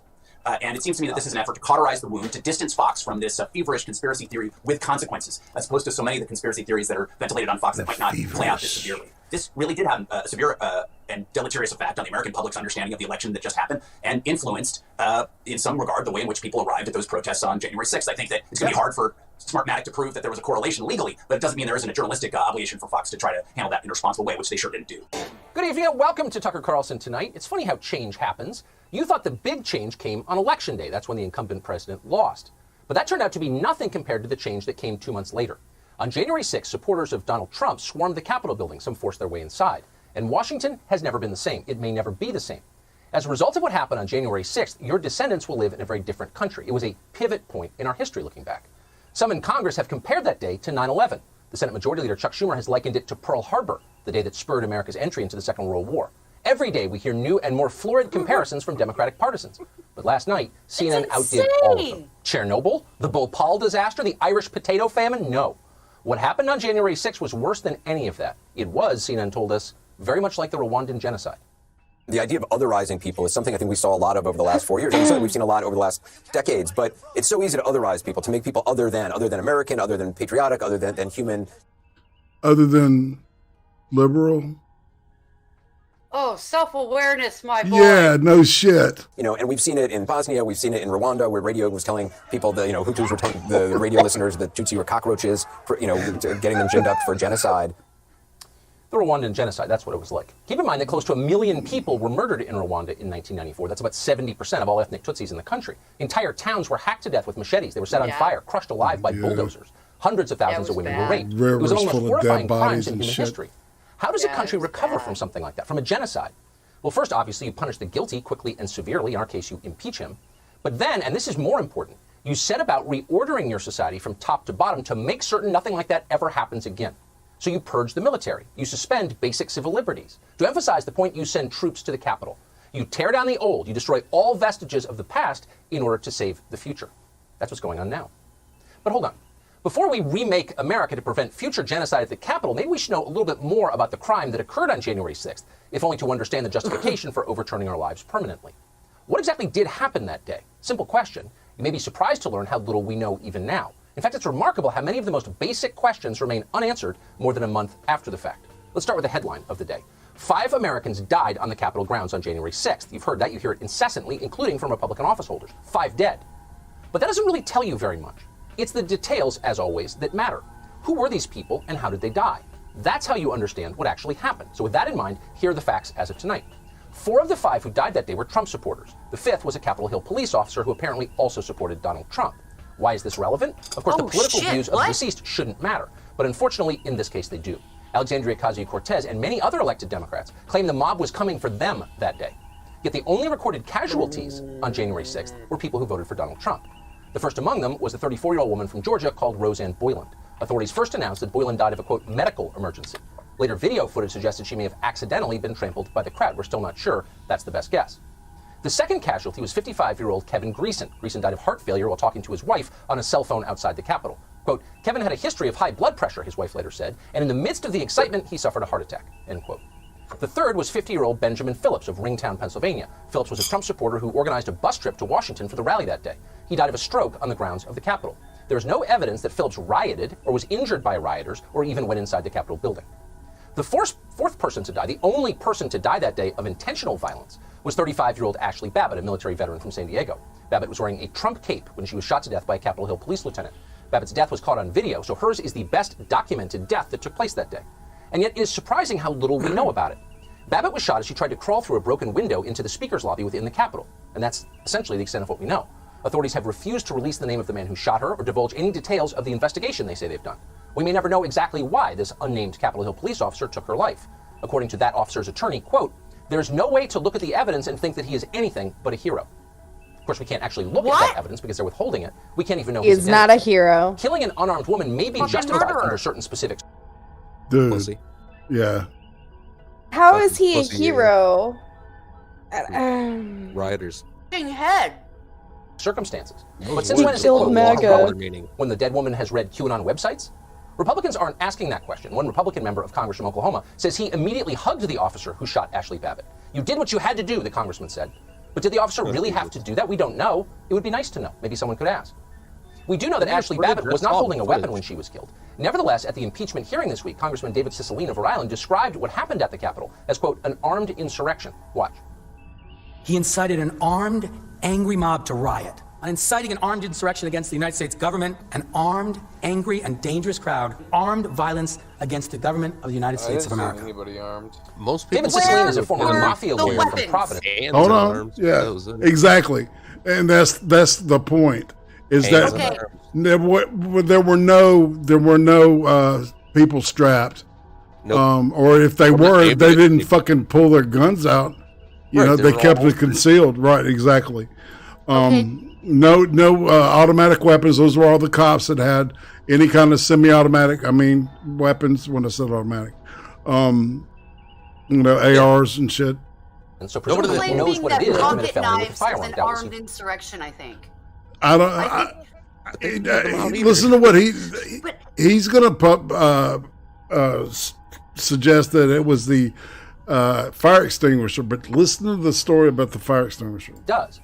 There are no reports of rioters at the Capitol building that day discharging weapons or threatening anyone with a gun. So what exactly is David Cicilline talking about? Well, apparently he's referring to the death of Officer Brian Sicknick. In the hours after the riot, the New York Times reported that Trump supporters had brutally beaten Officer Sicknick to death with a fire extinguisher. The fire extinguisher apparently is the deadly weapon, the armed in the armed insurrection. Now, the news of Sicknick's death by violence was quickly picked up by countless other media outlets. Cable television anchors repeated and then amplified it. Officer Brian Sicknick died after being hit in the head with a fire extinguisher during the hours-long attack. They beat a Capitol police officer to death with a fire extinguisher. Officer Brian Sicknick died after being hit in the head with a fire extinguisher during the fight. He died at the age of 42 after he was bludgeoned with a fire extinguisher. Capitol Hill police officer beaten to death with a fire extinguisher by a white supremacist mob. It's horrifying. And that is the story they were telling. It's a story they still are telling. That account forms the basis of the myth that Democrats have constructed around January 6th. Sicknick's remains lay in state at the Capitol building. Streams of politicians, the very same people who just months before had told us that cops were racist by definition, those same people praised Brian Sicknick as a hero. They had finally found a police officer who served their political uses. Kamala Harris and her husband, for example, arrived to pay their respects, and as they did, they said not one thing about defunding the police. But in fact, the story they told was a lie, from beginning to end. Officer Sicknick was not beaten to death, not with a fire extinguisher, not with anything else. According to an exhaustive and fascinating new analysis on Revolver News, there's no evidence that Brian Sicknick was hit with a fire extinguisher at any point during the day. None. No video, nothing. The officer's body apparently bore no signs of trauma. In fact, on the night of January 6th, long after rioters at the Capitol had been arrested or dispersed, Brian Sicknick texted his brother from his office. According to his brother, Sicknick said he'd been, quote, pepper sprayed twice and he was in good shape. 24 hours later, Officer Brian Sicknick was dead. How did Officer Sicknick die? The head of the Capitol Police Union has said he had a stroke, no cause given. More than that, we still don't know. Sicknick's body was cremated immediately. Authorities have refused to release his autopsy. No one has been charged in his death. No charges are pending. Probably killed by that same cop, man. I don't know about that, but I mean, it totally shreds the original thing that CNN ran with. I mean, you know, CNN's done that shit before. Remember Richard Jewell? Remember how they fucked his life up, man? The dude committed suicide, didn't he? He's not dead. He's in witness protection. Probably. Yeah, right. Speaking of suicides, like you notice how the Democrats claim that there was 7 deaths due to this riot, and they're including 2 police officers that committed suicide days after. I believe it. You gotta stretch Funny those numbers. how that works. And Aircraft Sparky is absolutely correct. All this says is that the Capitol Police are morons and can't figure out their ass from a hole in the ground. They got their butts handed to them, and Capitol Hill got taken over by a bunch of unarmed people. Yep. Whatever happened to Brian Sicknick was tragic, obviously, but it was also very different from what they have told us. They have lied about how he died. They've lied about a lot. For example, how did this riot start? Was it a spontaneous event incited by a reckless president on his way out in a fit of vicious pique? That's one version of the story. Or was the riot long planned? Was it a conspiracy? That's another version of the story. Both cannot be true. This weekend, the former chief of the Capitol Hill Police, Stephen Sund, claimed in a letter to Nancy Pelosi that there was no intelligence suggesting that a riot might be imminent at the Capitol. Apparently, the Washington Post has better sources than Chief Sund does. Days after January 6th, the newspaper reported that it was well known that a group of Trump supporters was headed to the city to cause trouble. The FBI almost certainly knew this. The feds likely had paid informers in the ranks of protesters. One of the rioters, we learned this yesterday, was a former FBI employee. Was he still on the FBI payroll? He wouldn't be the first. So if the authorities knew that violence might be coming to the Capitol, where was the necessary security? It wasn't there. In fact, the response of law enforcement on the scene that day is baffling the more deeply you look into it. In some publicly available videos, Capitol Hill police seem to be all but inviting rioters into the building. Here's one example. I believe they're showing that.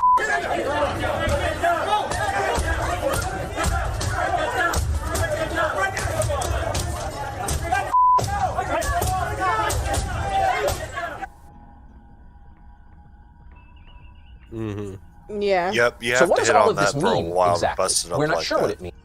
Oh yeah. And we're not going to speculate.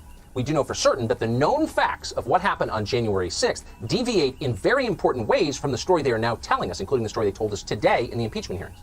And in many places, the known facts bear no resemblance to the story they're telling. They're just flat out lying. There's no question about that. The question is, why would they lie about this? For an answer, think back to last spring. Beginning of Memorial Day, BLM and their sponsors in corporate America completely changed this country. They changed this country more in 5 months than it had changed in the previous 50 years. How'd they do that? They used the sad death of a man called George Floyd to upend our society. Months later, we learned that the story they told us about George Floyd's death was an utter lie. There was no physical evidence that George Floyd was murdered by a cop. The autopsy showed that George Floyd almost certainly died of a drug overdose, fentanyl. But by that point, facts didn't matter. It was too late. Cities had been destroyed, along with the fabric of this country itself. Scores of people had been killed. Democratic partisans used a carefully concocted myth, a lie, to bum rush America into overturning the old order and handing them much more power. It worked flawlessly. So why wouldn't they do it again? Joining us from Los Angeles is a man who watched all of this happen, the radio show host and all-around great observer and analyst and man, Larry Elder. Larry, great to see you tonight. So Thank you so much for having me, Tucker. I appreciate it. It's hard not to feel, and I'm not alleging a conspiracy because it's happening in plain sight, but it's hard not to feel like a historic event, January 6th, which no person would ever defend, is being used by political partisans to gather more power to themselves, and the rest of us are letting it happen. Well, Tucker, everything you said about needing more facts, of course, is rational, it's reasonable, and it is completely irrelevant because Donald Trump has been impeached twice and is now standing his second impeachment trial for the unpardonable capital offense, capital felony of being Donald Trump. The left thinks Donald Trump himself is a crime scene. Look at some of the characters involved in this play. Maxine Waters. Everybody knows Maxine Waters urged supporters to threaten Donald Trump cabinet members. She said, push back on them, surround them, form a crowd, let them know they're not welcome anywhere anymore. Forget about that. This is a woman who wrote a letter to Fidel Castro when Congress passed a resolution urging Castro to send back to America a woman who had murdered a New Jersey trooper, broke out of prison, and fled to Cuba. Maxine Waters writes Castro a letter, likens her to a freedom fighter, she's a former Black Panther, and says that the only reason she was prosecuted is because she was been persecuted for political beliefs, and urged Castro to keep this woman. She remains there as we speak. Chuck Schumer, of course, is going to vote to convict President Trump. Chuck Schumer has often played the race card when asked whether or not Donald Trump is a racist. He said, well, he has said racist things. 1974, a young, upcoming, ambitious politician named Chuck Schumer met with some racist neighbors in an area in New York called Flatbush. There were two buildings, Tucker. They had black tenants. They weren't causing any problems. They weren't committing any crimes, but these racist neighbors wanted them out. The young Schumer met with the neighbors, and he said, look, here's what I'll do. Vote for me, and I'll introduce a measure to renovate these buildings. They'll have a right of first refusal, of course. We'll make them so nice, they won't be able to afford to come back.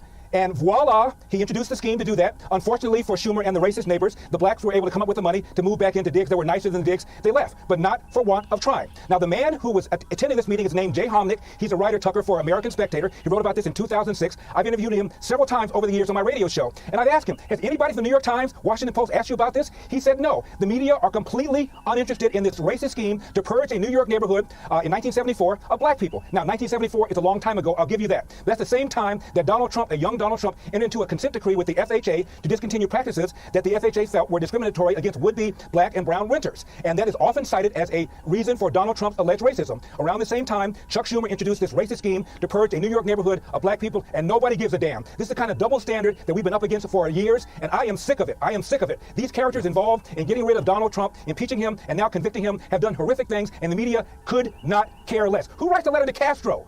Who in 1974 introduces a plan to get rid of black people? Who does that? Media indifferent. Hard to take a moral lecture from these people. I completely agree. They win because they scream louder. They're more aggressive. It's totally true. Larry Eldridge, great to see you tonight. Thank you for that. It is. Thank you, Tucker. Thanks for the time. I appreciate it. Preach it, brother.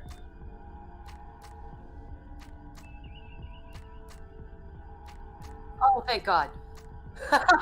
Good talk. People die in car accidents. Yay, my wife loves these.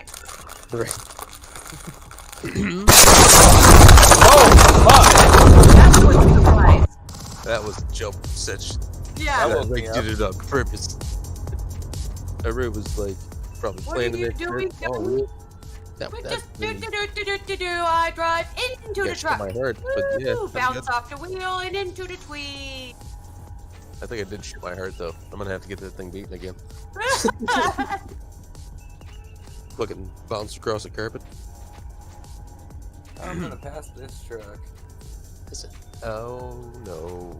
No, I'm not Pass gonna the pass truck this on the shoulder. in the dirt. Maybe not. Idea. Think. Ping pong ball. Oops. I feel Ping like pong ball maybe with a they grab played level. too much GTA. Larry Elder is cool. Oh, yeah, he is. Ooh, Damn. Like a badass. that was a Damn. bad day. Now watch this, man. The fucker tries to drive off. Try to drive away. Be drinking. I know that shit. I've never done that. You ever see that video where the fucking supercar loses a tire and the guy takes off with it while it has no front tire? Yeah. I see this truck hitting something. Yeah. Lost a wheel. No, he took out the pylon. The little Oh, is that pylon what he marker. did? On the pylon, Yeah, he yeah. clipped it. Watch. He hit a couple of them. Tink. Oh, there it is. That's what every Michigan road looks like, by the way. We always have road work happening. Ah, it's like Oregon. Yeah. Yep. Yeah. Houston, Dallas. Trying to steal the cop Everywhere. car. Right. Yeah. Police, I'm in the cop car. Oh, he stole it. Damn. Oh, no, he didn't. Oh, yeah, he did. Yeah. Oh, Oh. my God. Then he ran him over. What the Bro, fuck? what the fuck? That guy... I think that officer was okay. And then go through the cemetery. That cop's not okay. That's smart. He got out the way. He just fucked that car all up. Yeah. He Yeah. ran into a metal fence, a wrought iron fence. Ran over 2 cops and went through a cemetery. And they're yanking their guns. Yeah. Yep. Well, they should, I would too. Oh, yeah, he's about good dead. Start shooting. Come on. Yo! Yo. You shouldn't sound so happy about it, brother. The bystanders. Yeah. Yep. It's always their reaction that gets me. Yo. That's because they're all brain dead. Oh, this Oh, is that cop cool ran thing. over. Yeah, no shit. Oh, Yeah, he was ran over. Bro, what the? Completely ran over. So, am I the only person that keeps a first aid kit in their car and is kept up on their first aid training so that if I see a car accident, I can help? No, I do too, but according to some laws, if you don't do it properly, you're legally held responsible for their injuries. So You have to, I'm kind you have to of know the hesitant. laws where you are. Yes. A lot of states have fairly extensive Good Samaritan laws where Mhm. if you're making a good faith effort to try to help, you're liable. Yep. But if you're in one of those states, New York, you're screwed. Yep. If you try to help somebody and you make a mistake, you're absolutely screwed, and they can sue the fuck out of you. Yeah, they can. They're trying to get people out of the car? Yeah, it's on fire. Yeah. Yeah, I basically have the first aid kit for when we do the long road trips and I have the kids and stuff, so. Nice. Well, I lived in the country for so long, and it was just, there's nobody else out there. And if you see somebody stuck, it could be an hour till they get there. Yep. We were 25 miles out. So you keep a first aid kit, make sure you can remember how to do your CPR correctly and do a tourniquet. And It's still good shit to know, regardless. It is. of course, my husband's a corpsman, so yeah. Oh, what's this? to have in the house. Oh, damn. Oh, right into the house. Oh, that's that poor dog. He's like, oh, get me out of here. I'm gonna put it. I would turn. I turn down. Go what? See, this guy's just man. Yep, I'm home. Yep. Those big turns can be fun like that. Yeah, that's an Amazon truck. Puppy into their house.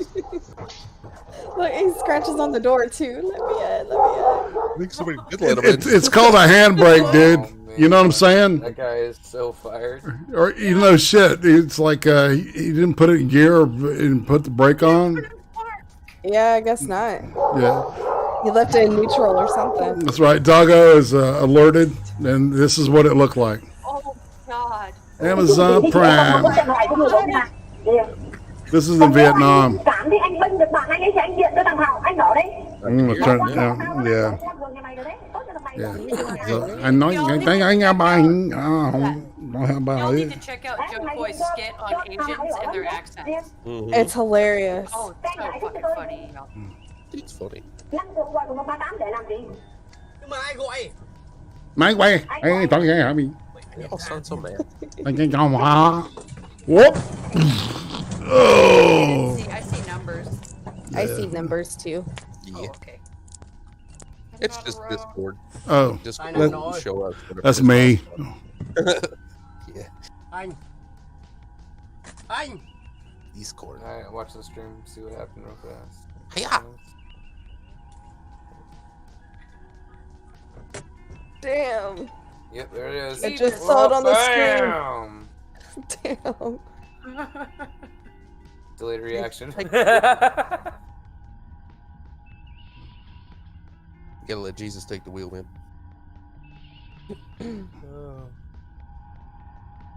Dude, look at this dude weaving in and out. Like I said, That Jesus. looks like the 210 in California. Jesus. Probably not, but it reminds me of all the stupidity. Oh God, it's not. There's a water tower. Those aren't allowed up above ground in California. No, I couldn't see the street sign either. See. Just reminds me of the 210. Dude, Just where it's you see hauling a ass, hell- man. Hell of a lot of stupidity.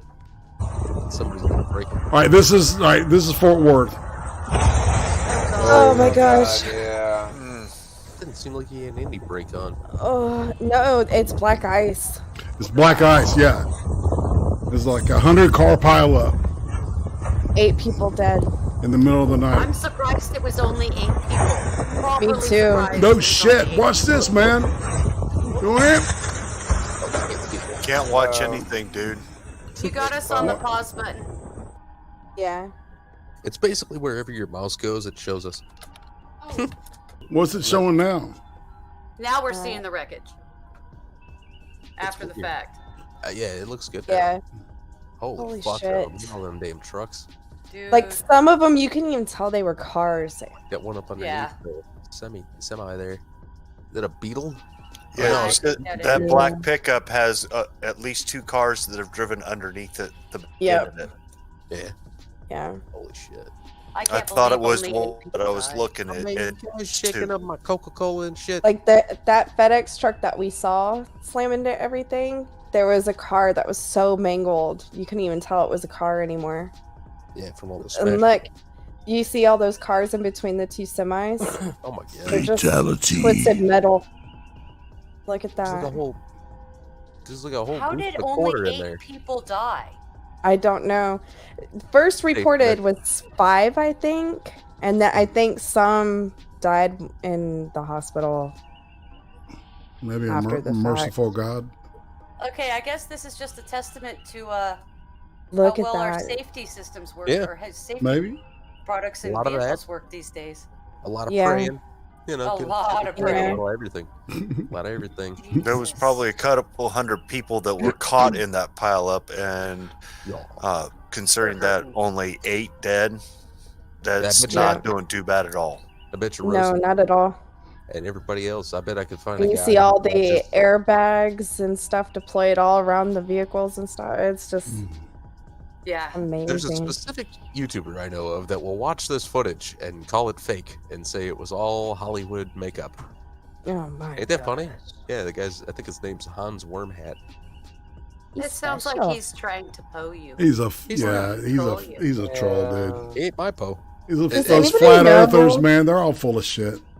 Does anyone know if that freeway is open yet? Because as of, I think, early this morning, it was still closed down. Don't know. I'm betting it's probably still closed down. Keine Wörter. Which freeway? Ich weiß nicht. The one in Fort Worth where all this happened. Damn. I haven't watched the news today, so I'm behind on. Yeah, that was a updates. PT. Oh shit. It's a VW. Yeah, that's a bug under there. That was a bug. Pretty sure that was a Yeah. It was. Looks like there's a Honda Fit stuck in there. I think that's what that black one underneath the truck is. It's a smaller SUV. I don't know what that Or is. a hatchback or something. I don't know, dude. What a travesty. Coca-Cola truck Yeah. looks so untouched. And okay, so There's the cars problem- under it. The problem with this area also isn't just the black ice. It's that everybody drives like a fucking madman in this area. Everybody's they blowing do. through like 90 Yeah. miles an hour. Yeah, they do. I know they do that shit in Arizona as well, but I mean, Texas have I didn't live. pretty aggressive drivers. I'm one of them. And it's even worse when the weather's bad. Like, if it's just sprinkling, it gets 10 times worse. What the fuck is it with Fridays? Everybody gets really pissy behind the wheel in Texas on Fridays. What Weekend's is that? coming. We all want to get the fuck home and start our weekend. It's crazy. Okay, literally what that I've got is. an update on I-35 West where that pileup happened. I-35. The non-toll portions of that stretch of road have reopened. The toll portions are closed. They're going to close down the. They're going to close it down for about 24 hours for maintenance, and that's it. Okay. This video I-35 is one of the worst. fall off the interstate is getting Oh, national no. attention now. Yeah. Authorities say he hit How the snow fuck? before actually taking off and doing that terrifying dive. It's incredible video. Fox 6's Aaron Maven Something. has an update on the driver's condition and the work being done, so this doesn't happen again.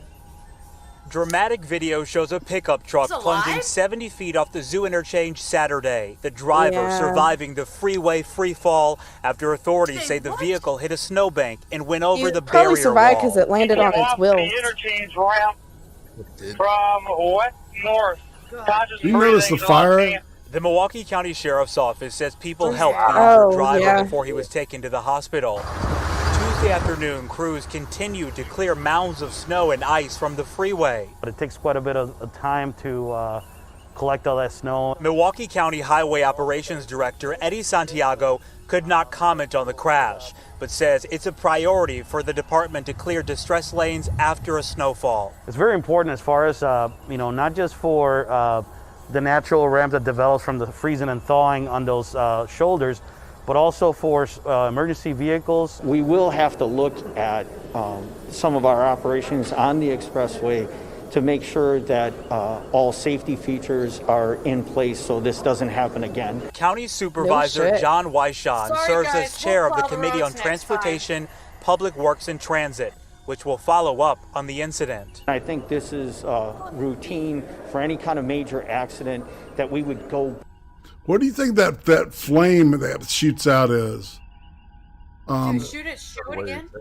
Yeah, it'll show. All right, yeah, I've got another shot of this, but it's the same footage. So, That's fine. yeah, it's a different, but it's not with the news It's people. like a quick spark or something. Yeah. Back and look at the cause and effect. The driver's mother tells me her son is in critical care and has undergone surgery. She says he will have a long recovery ahead of him. Dude, I bet it Reporting break here at every Zoo fucking bone in his Interchange, Aaron body. Maben, Fox 6 News. We certainly wish him well in that recovery. Now, authorities say the driver did not show any signs of impairment. He wasn't drunk. Yeah, I gotta make sure. Whoa! Russia! Leave these two. What are you doing? Get in the car. Move it. Just leave them. Go, Lukey boy. Pikey's, man. Forward. Get him. Forward. Fuck out. God damn it! No one do that to you, motherfucker! Tater thinks it was gasoline that sparked. Suck my dick, motherfucker! Gaming, stop! God damn it! Teabag it. Jesus, Gaming, put your dick away, God. Cool points when you're boxing a guy in his underwear. Okay? You just look a hell of a lot less man when he's that tiny and rubbing it and it's in his panties. You know? Bite his ear! Bite his ear! Bite him? He's biting him! Rip it off! Like they're telling him. Henry Rollins, yes, man! Always lost, man. You're awesome. He looks exactly like Henry Rollins during the gig. Come on, man. Funny. Let's kick your Except ass. Henry Rollins doesn't wear shoes, man. He's got some more scrap in him. He looks like he's wearing underwear, Yeah. boots, and it's like, dude, you've lost so many cool points fighting this guy, man. After this, we'll have some whiskey. Make their business easy. You can tell they started already. Give us a big man for $4 net my face. Thank you, Vicky. It's full. It's my Dead on a turtle. Touch my sister. Oh, you fell on your ass. And that leads us into our reel known as Violence is Golden. All right, now what? This is great. Watch what happens. Just hold on. Holy shit. Stay on his feet. Nah, he's just gonna stand. That black guy just knocked that black guy out. He's Holy knocked the fuck shit. out. Watch what they do. Watch the guy reach in his pants. Take his money. You tell me what he's doing. He's trying to get his peanut. He's checking. He shit himself. He shit himself. No. Oh! No. His pants. He's up on the mountain. Trying to stimulate him back to. It's working. Oh my God, they're jerking him. Gaming, where are you? You're missing out. Never mind. What the hell? He missed his job.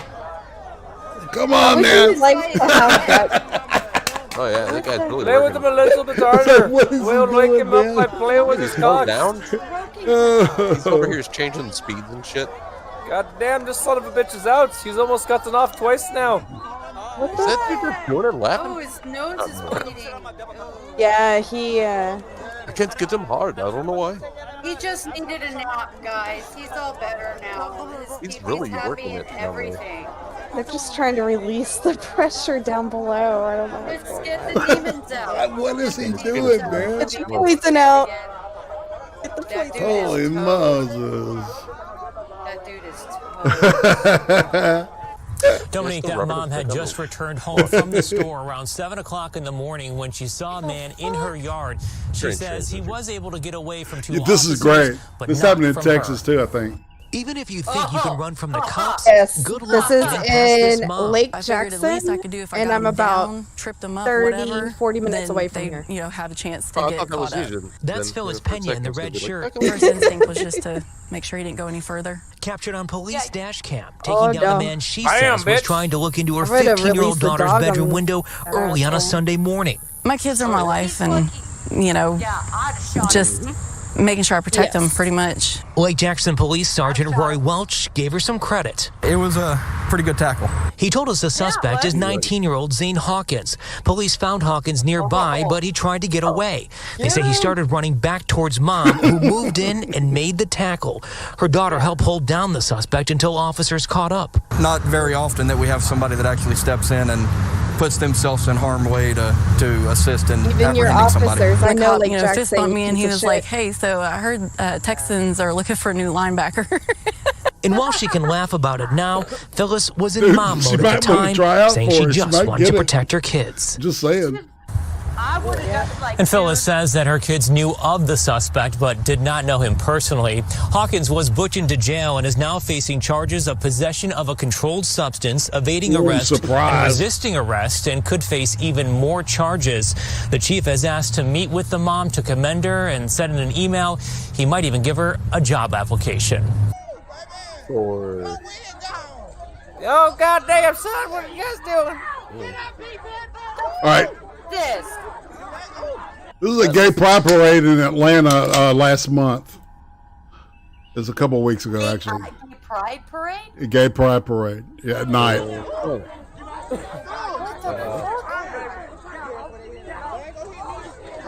That's my hoe, man. What you doing? Don't touch my hoe. The weather makes it so you can't do like just songs. Where? Uh-oh. What the fuck? This whole jumping in bullshit is weak sauce. Yeah, it is. Fucking bitch hits. Yes, it is. A lot of people, it's the first time they ever get to hit someone. Weak ass pussy shit. And why does everybody always do the slamming and swinging shit? Just go for the fucking knees. I'll straight up knock somebody the fuck out on I'll accident. kick you in the dick. I give a It's shit. tiny, but I'm not gonna have to. Tim will kick you in the dick, man. She is serious. I believe it. I'm not a big woman, dude. But I believe you'll kick a dude in the dick. That's for sure. Hey, I would do that if I had to too. The purpose of a fight isn't to look cool, it's to win. Yeah, exactly. None of the tornadoes going to look cool, so I don't know what the hell they're trying. The fuck is this, dude? Some fucked up. This is like a whole lot of spandex and purses and tie-dye, and I'm so fucking confused. No. What And this is more. This is what a real Kumite looks like. Versus what It's a cardboard Heineken standout thing, cutout thing. It looks like to me on the ground. These there. people are already throwing more real Making punch. a ladders and chairs match. Right? Laughing at the flying ladder, dude. I'm like, yeah. Shit. all of a Anything sudden the cage goes in comes this down. street fight. You know, the cage comes out of the sky. Yeah. And it's like ding ding. The Undertaker shows up. I like their purses. I know. So cute. They must like the purses more than they like fighting because they didn't hit nobody with them, though. It's designer, yo. That is Not a solid weapon. leather. That is all leather. Don't you fucking touch it, you Oh, cunt. bitch, what are you doing? Don't touch it.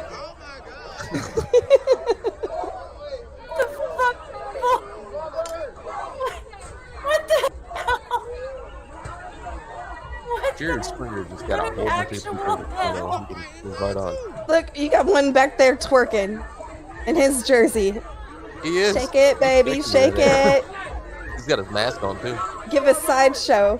So it's cool to just flap your butt cheeks around. You better not breathe. Oh my They were god. throwing shoes? Yeah. I just heard that motherfucker say they was throwing shoes. I thought he said, "Them's my throwing shoes." Oh my gosh, they might be. Baby, keep some What? in the car in case. They got the big girl out holding people out. Dude, I have never seen a gay man brawl before. Like, Oh, yeah, we have now. Oh, they're not funny. this big, dude. I've seen like 3 gay men fight, but I've never seen like an en masse group of gay men fight. Come on, brother. And I think Is that never- security holding him back? He's got a piece on his hip. Is that what we're calling that, bro? Is security? I mean, I don't know. Because That dude busted up. the other one's got vest, but the one that's actually holding the guy against the wall, I don't see a vest. No, the one that's behind the guy that's right up against the wall. I don't know. what the fuck, dude? See the with the red beanie, and he's got khaki pants on. He's got a piece on his hip. He doesn't have a vest or anything. He's just a guy. I don't know Alligator. who he is. This is fucking bizarre. It is bizarre. Yeah, I feel like it's an average Saturday for this bar. You know? Okay, statistically speaking, gay men are the least violent demographic in the world.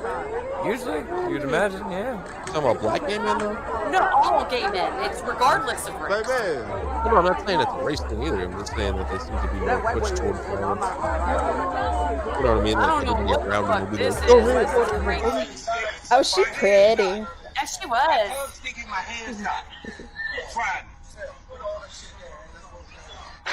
Oh, there you go. There you go. There you go. There you go. Show him, Pop. Show him. Like a cigar out his mouth. Look at him. He's like, hit me, bitch. Oh. Really going at it now. Real. That's a real swing. Knocked his cigar out. Yellow's shirt's going down, isn't he? No. Like Is pink or yellow going down? His hat. He knocked his own hat off hitting the guy? Maybe. Alright, play another dude. He's down. He's out, bro. You don't need to keep hitting him. Yeah. Oh, God. Look at his eyes. Damn. No, he gave him a stroke. Oh, he was younger than I thought he was, but Yeah. He hit him wrong. He hit him wrong. yeah, he had run across the temple or something. He was going to have an embolism or some shit. Uh-huh.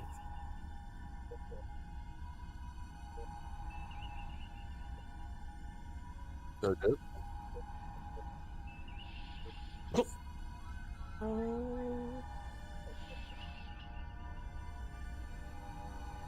Oh, yeah. Run! Run!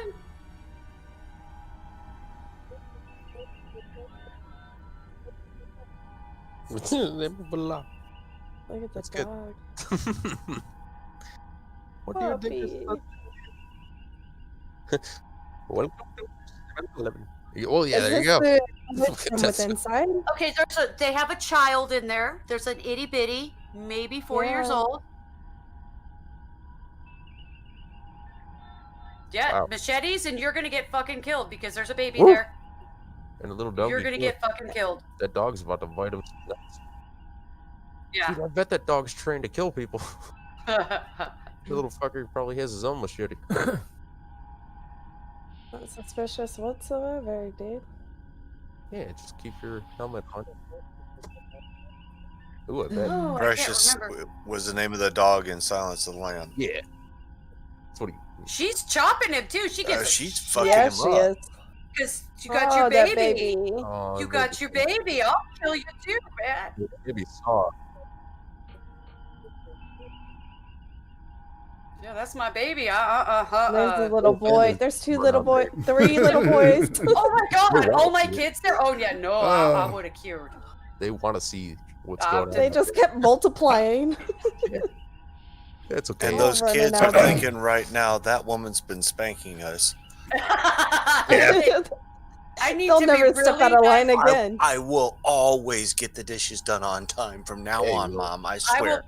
will be very good, Mom. Very good. Very Oh, good. she's hurt too. And the dad gets home. Dad, Mom killed a guy today. Watch this guy's legs. Oh no, he's out on. Check out the legs. Oh no, his hip dislocated. Oh, nope.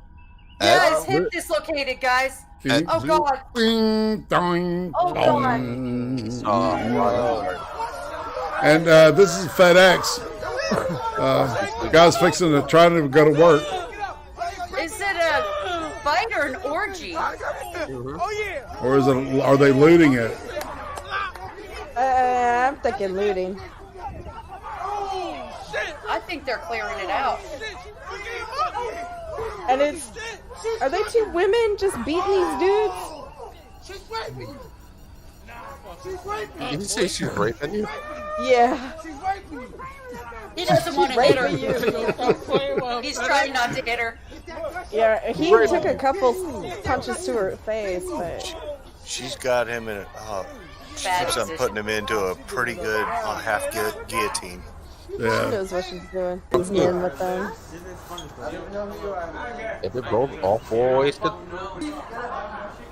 Beautiful. What? This must be the same guy In from McDonald's. This is supposed to happen at Denny's, guys. If his hair was gray, I would Waffle House. see Exactly. No, if it was Waffle House, it'd be 3 in the morning. They'd be trannies. Right? Fucking Subway guy that went off on the employee because he couldn't get a date. Yeah, you knew it was late though, man. Downtown where I live, because you slide into the steak and egg or whatever it'd be loaded with trannies out of the drag night. Kind of looks like Steve Austin, doesn't he? Jesus. Damn, Popo. Christ. What are you doing? They're making an arrest. They bumped into him and he ignored it, and he was resisting arrest then. Yep. I Yeah. mean, they ran over the chick. Why are they doing this weird shit? This makes them look really fucking bad. Yeah, this is Portland too, Timmy. Oh, that doesn't surprise me. Portland's fucking useless. Yeah. That's probably a right winger. That's why they ran everybody else over to get to him. Probably. That's no joke how they do it out there.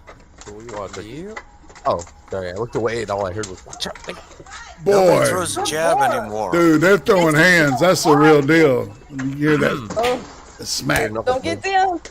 Oh, done, dude. Done. Dude. He's out. All right, dude, he's done. Shit. Now he's going to kill him. He's going to choke him out.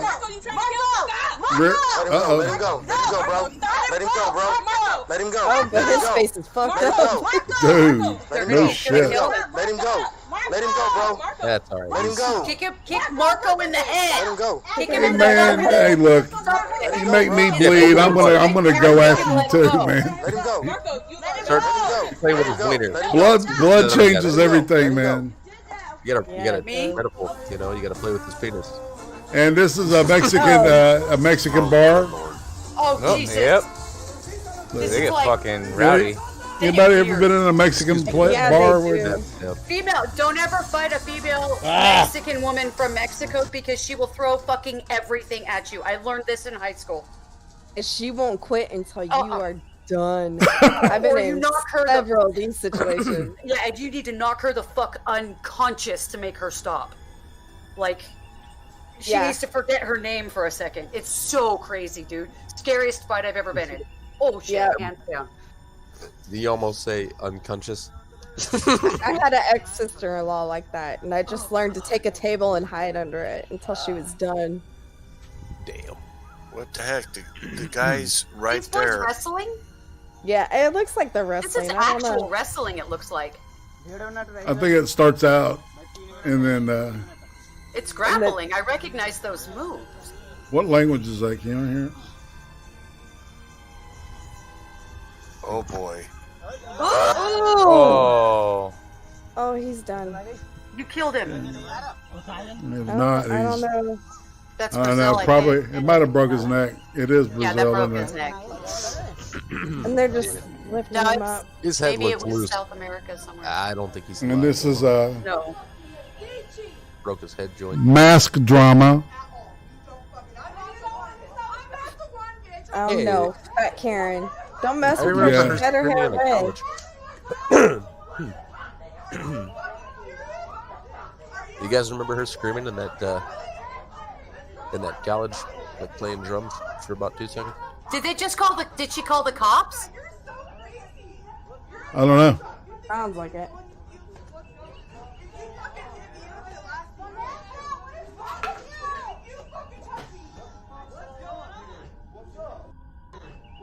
What's up?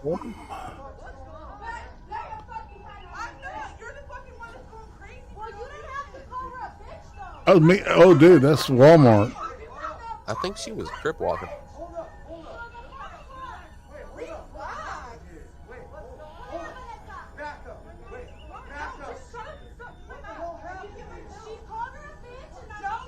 Sounds like Trippy. Yeah, She called bringing the her a peace. bitch? I wear a hat like that. Well, mine's not. I don't have blue stripes. This started because she called her a bitch. Get over Yep. her. yourself. You toddler. And over to the left, that's Monkey backing away slowly, into the distance. Yeah, it's like, nope, I don't see shit, man. I don't see shit. I'm out. That's cool. I'm not trying to get your attention, Like, She's just looking for a fight. Punch her. At Just this punch her point, in the fucking yeah. face. Knock her out. I mean, not that. But she's looking for a fight, yeah. I would knock her out. Man. Nope. I'd start. Okay. The instant she did that, my phone would come up too. Oh. Yep, right. Oh. Exactly. You tell me no? You tell me no? Okay, watch me go, bitch. Everybody stands in a line with their phones up. You looked at the You gonna camera take at us home? the end, like. For how many minutes, dude? Jeez. She told her to stop fucking recording her, man. Man, I thought. You're in public, ho. Move on with your life. You see what you do, you'd be like, but I thought you were so beautiful that I had to do this. They record too, genius. Sexual harassment. Never mind. It would be like, bitch, you're on my OnlyFans right now. I'm making money off of your dumb ass. You ever heard of chatterbait, bitch? Yeah. God. Perverts. Yeah. Y'all, that's a Fred Meyer. It could be right here in Tigard for all I know, but that looks like a Fred Meyer entrance, and it looks like Fred Meyer signs. No, that's Smith's Food and Drug. If you look at the wall, it says "Welcome to West Jordan Smith's." Oh, okay. Damn. Totally start loudly saying, "Quit your bitching!" Bleed already. Yeah. Ain't gonna happen. She called you a bitch. And now I would be so mean. Oh shit! It's about to get real. Oh! Oh, never Oh my mind. God! 90-year-old guy. That's like I think they're Kazakhstan. They're from Kazakhstan. Never mind. I thought we were gonna get some shetties. All right, and let's say all right. Here's all right. This is all we're gonna do about the impeachment. All right. Okay, because I don't know And nothing this should about take this. us- Made much of the president's supposedly ominous words of, "You have to get your people to fight." But you knew what the president really meant. He meant that the crowd should demand action from members of Congress and Only support you primary douchebags challenges can- to those who don't do what he thanks. considered to be right. Support primary challenges, not violent action. I know what he meant This is Trump's because I attorney, watched right? the full video. Yeah. And so did the House managers. But they manipulated his words. You will see where they stopped it, and to give it a very different meaning from the meaning it has in full context. Let's watch. You have to get your people to fight. He told them. You have to get your people to fight. And if they don't fight, we have to primary the hell out of the ones that don't fight. You primary them, we're gonna let you know who they are. I can already tell you, frankly. The people who need to fight are members of Congress. Why did we have to skip the necessary due diligence and due process of law and any legal proceeding should have? It couldn't have been the urgency to get President Trump out of office. House Democrats held the articles until he was no longer president, mooting their case. Hatred, animosity, division, political gain, and let's face it, for House Democrats, President Trump is the best enemy to attack. I want to say this for Donald Trump, who I may well be voting to impeach. Donald Trump has already done a number of things which legitimately raise the question of impeachment. I don't respect this president, and I will fight every day until he is impeached. That is grounds to start impeachment proceedings. Those are grounds to start impeachment. Those are grounds to start impeachment proceedings. Yes, I think that's grounds to start impeachment proceedings. I rise today, Mr. Speaker, to call for the impeachment of the President of the United States of America. I continue to say, impeach him! Impeach 45! Impeach 45! So we're calling upon the House to begin impeachment hearings immediately. On the impeachment, Donald Trump, would you vote yes or no? I would vote yes. I would vote too. Because we're gonna go in there, we're gonna impeach the mother. But the fact is, I introduced articles of impeachment in July of 2017. If we don't impeach this president, he will get reelected. My oath requires me to be for impeachment, have an impeachment hearing. He needs the scarlet eye on his chest. Representatives should begin impeachment proceedings against this president. It is time to bring impeachment charges against him. Bring impeachment charges. My personal view is that he richly deserves impeachment. I'm here, and we are ready to impeach them. Well, we can impeach him every day of the week for anything he does. That same hatred and anger has led House managers to ignore their own words and actions and set a dangerous double standard. The House managers spoke about rhetoric, about a constant drumbeat of heated language. Well, as I'm sure everyone watching expected, we need to show you some of their own words. I just don't even know why there aren't uprisings all over the country. Maybe there will be. There needs to be unrest in the streets for as long as there's unrest in our lives. You gotta be ready to throw a punch. You have to be ready to throw a punch. Donald Trump, I think you need to go back and punch him in the face. But I thought he should have punched him in the face. I feel like punching him. I got a $5 donation from Johnny Hellcat. The guy got knocked the fuck out. Our Congress will all fight each other in a pit. I think that's a great idea. I totally concur. Dude, You're that's awesome, Hellcat. He is, man. Hellcat's good people. He's fam. All right. Yeah. I'd like to take him behind the gym if I were in high school. If you're in high school, I'd take him behind the gym and beat the hell out of him. No, I wish we were in high school. I could take him behind the gym. I will go and take Trump out tonight. Take him out now. When was the last time an actor assassinated a president? They're still going to have to go out and put a bullet in Donald Trump. Show me where it says that protests are supposed to be polite and peaceful.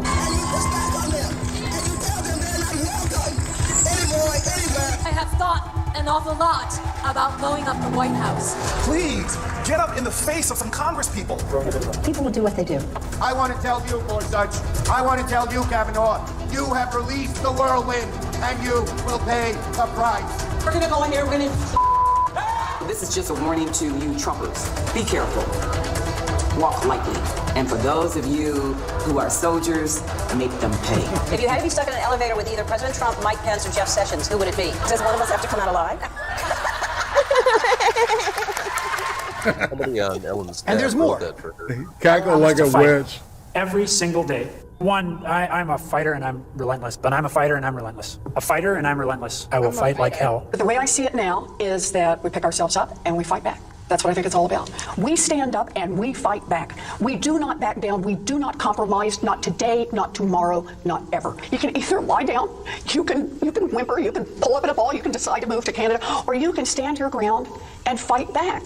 And that's what it's about. We do fight back, but we are going to fight back. We are not turning this country over to what Donald Trump has sold. We are just not. Look, people are upset and they're right to be upset.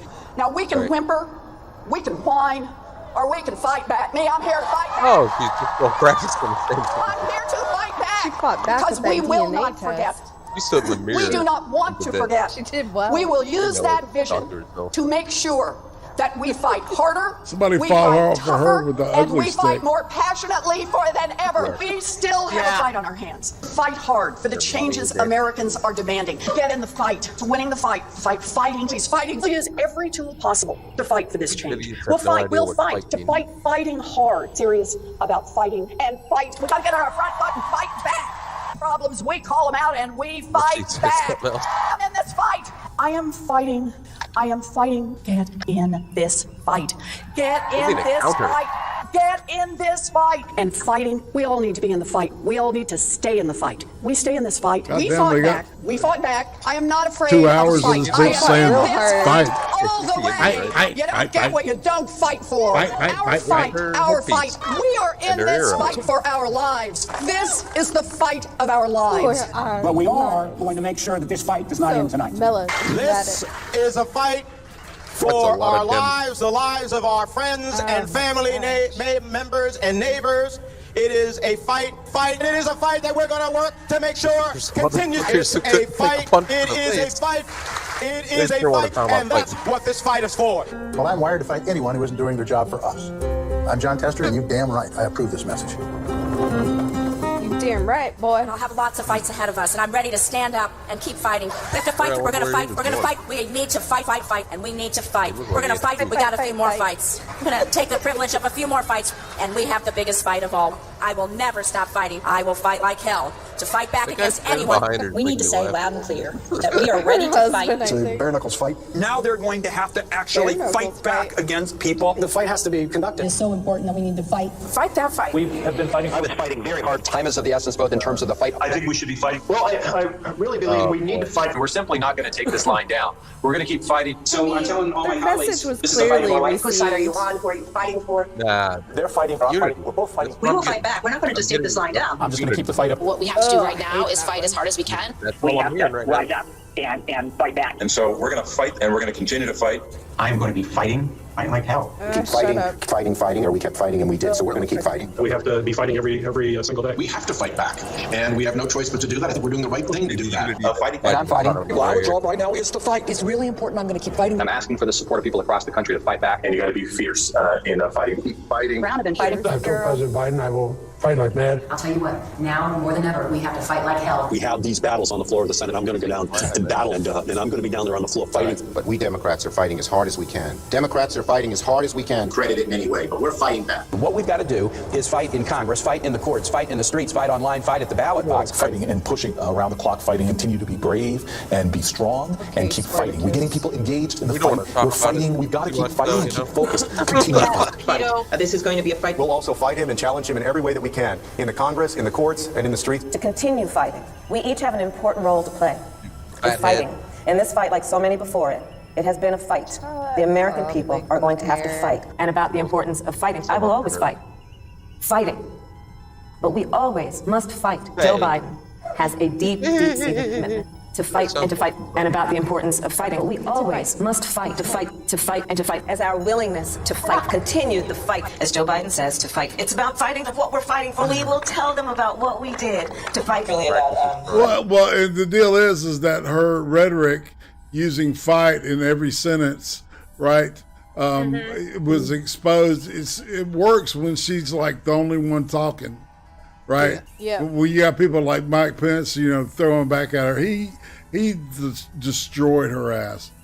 I mean, fucking Tulsi Gabbard destroyed her ass. She's weak. Yes, she did. They're weak shit, man. Think about that shit. Our vice president sounds like she is about to cry every time she opens her fucking mouth. I'm telling you, man. Our soon-to-be president. Let's be real. Yeah, she may be the current president. I don't know, man. I'm having my doubts. I believe that we are in a fight. I believe we are in a fight. I believe we are in a fight. So there's a fight in front of us. A fight for all of these things. And so we're prepared to fight for that. We know how to fight. Our ongoing fight, a fight. We know how to fight. We like a good fight. We were born out of a fight. This is what is our fight right now. There's the fight, there's the fight, there's the fight, and then there's the fight to defend. Back in the fight. Our mission is to fight. That is the guiding purpose of House Democrats, fighting. He has never forgotten who he is fighting for. Marched and fought, and we just have to fight. This is a fight for our country. Fighting the health crisis of COVID. I led the fight and continue to fight. Never, never, never give up this fight. I'm a citizen fighting for it. It means not only fighting, a leader who fought for progressive change, as a lawyer who fought for people his whole life, as well as other fights. And I'm proud to have Tim in this fight with me. And above all, it's time for America to get back up. And once again, fight. We will fight when we must fight. What kind of America are we fighting for? We've been fighting, so we need to fight, but we also need to fight. Fight for an America. I am going to wake up every day and fight hard. I have been fighting. We're going to fight. We are going to fight. We're going to fight. We're going to fight. And I will fight. We're in the fight of our lives right now. We fight like hell to fight. To fight. Fight against the Trump administration. Democrats are standing up to fight. We're in this fight in a serious way. If you'll fight. We're eager to take on this fight. Get in this fight, and we'll fight it out. I have taken on the fight. As representatives for the people, as legislators here in the halls of Congress, these are all He's led us in this the fight. guys that are prosecuting Every day this. I'm in the United States Senate. It's everybody. And one of the things we do is fight. What are they called? Managers? Because my constituents send me here each and every day to fight. We've been fighting this fight, and we need to be side by side so we can succeed. And so I hope that you will all join us in our fight. And if we fight, we should change the and as word the next to governor cry. of Georgia, I will never stop fighting. We can show the old guard something new, and we can fight. My fight, those fights need to fight. To fight an administration Requiring us to fight and fight. We will. Their fight. And their fight. And their fight. The fight is a fight. And so when we fight the fight that we are in, when we are fighting this fight, we fight this fight. The strength of who we are is we will fight. And we will fight. We will fight the fight. We will fight. We are in a fight. The fight. It is a fight. It is a fight. And it is a fight born out of patriotism. This is a fight. Fighting. I say fight on, fight on, fight on, fight on. I'm here to say one more time in publicly, this is not a fight I wanted to take on, but this is the fight in front of us now. Every single one of you and every one of you. That's okay. You didn't do anything wrong. It's a word people use. But please stop the hypocrisy. Yes. And did you tone down the rhetoric last summer when all of this was happening? Did you condemn the rioters? Or did you stand with Nancy Pelosi, who said, people are going to do what they're going to do? This is a movement, I'm telling you. They're not going to stop. And everyone beware, because they're not going to stop. They're not going to stop before Election Day in November, and they're not going to stop after. Please, show me where it says the protests are supposed to be polite and peaceful. I just don't even know why there aren't uprisings all over the country. Maybe there will be. A man died. It was a violent night in St. Louis. They shot and killed David in cold blood. Destroying property which can be replaced is not violent. This is an apartment complex on fire. It's and it just collapsed. violent. The building just collapsed. I have nowhere to go now. These people did this for no reason. This is just a snapshot of some of the damage that people will be waking up to. I'm proud of New York, and I'm proud of the protests. There is damage everywhere you look. Honestly, it looks like a war zone. Heartwarming to see so many people turn out peacefully. But the 6th was worse than 9/11. The country is a nation of protests. The patriots were protesters. St. John's Church is on fire. Do you think it's about That's a myth. Like this. I hope someone burns down your whole precinct with all y'all inside. It is not, generally speaking, unruly. Oh, she almost got her.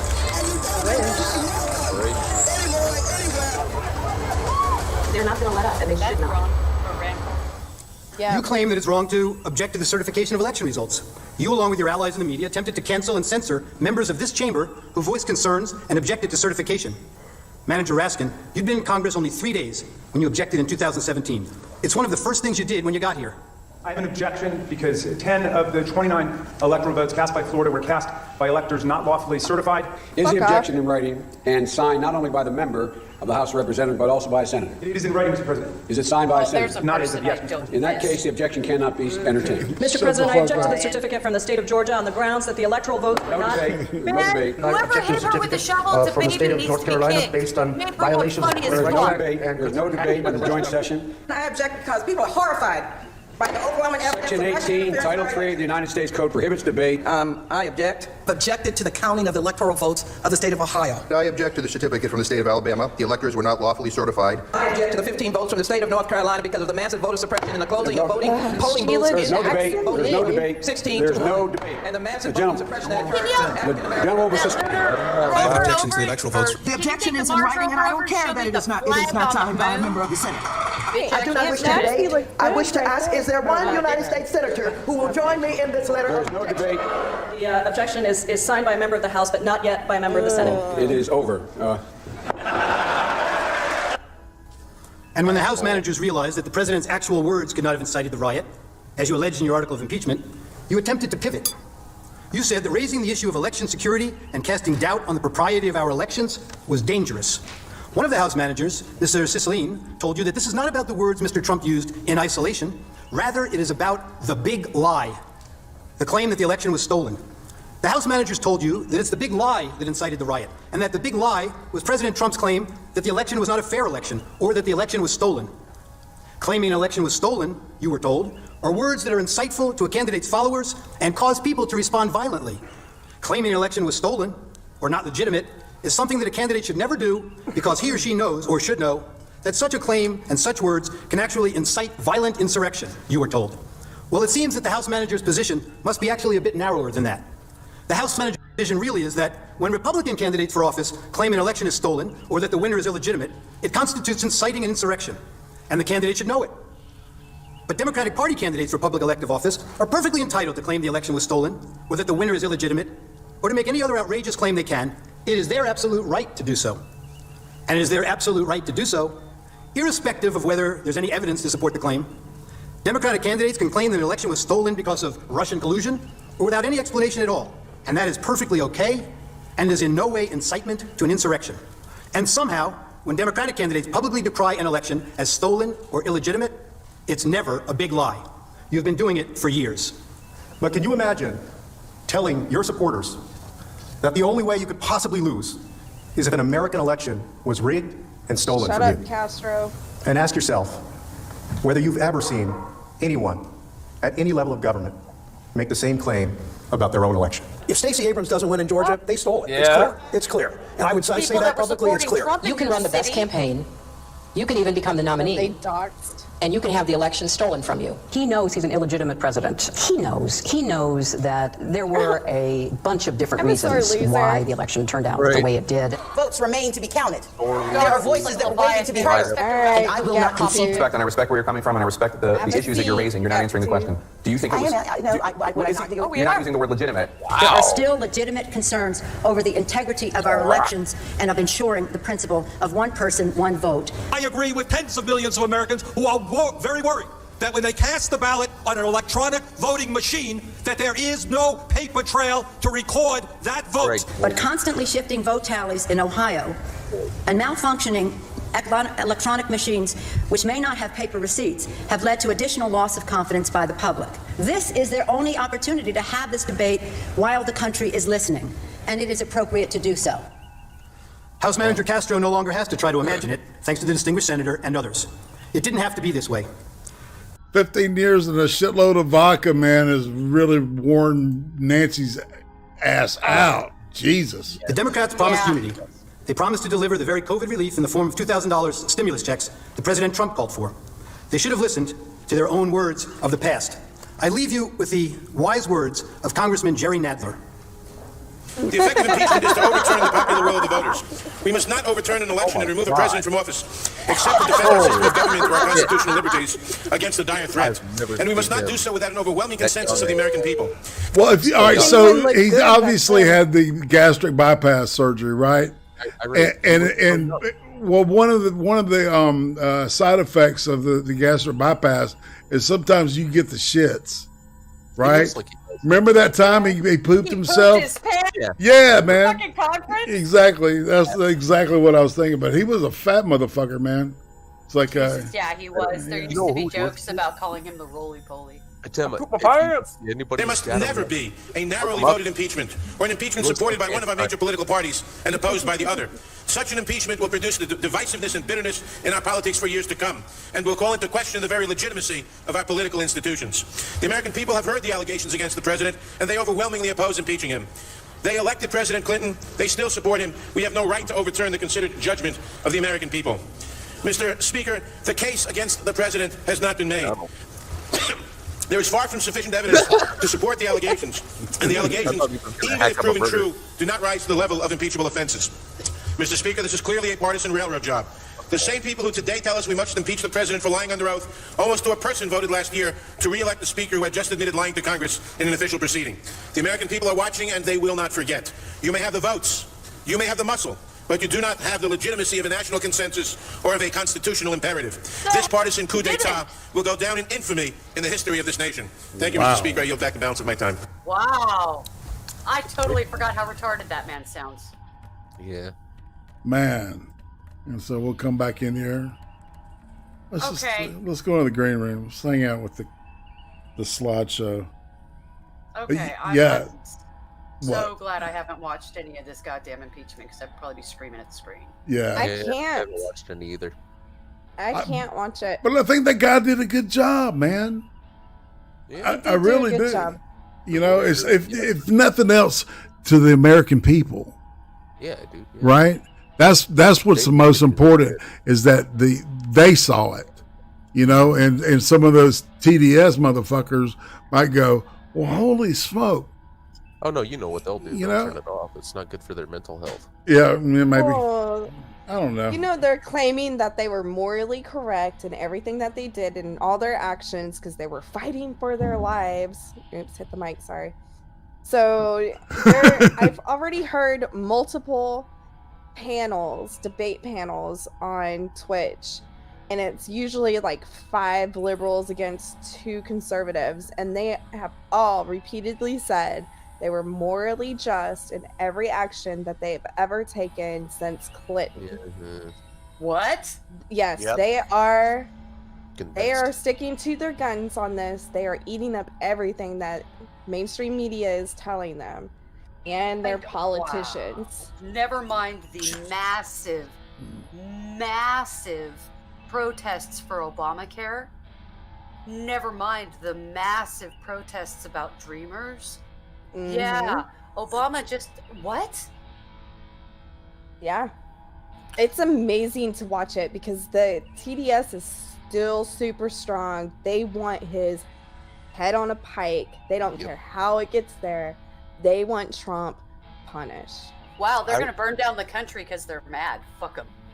Yep. If you think back and remember back in the 2016 election cycle, there was this strong thread that Trump was actually going to create concentration camps for people who were LGBTQIA, A, B, C, D, E, F, G. You know, the whole. Do that. They were going to he was going to throw them all into concentration camps, and they Conversion actually therapy. believed that. Yeah, he really did. Wholehearted. And he's been pro that community since the 80s.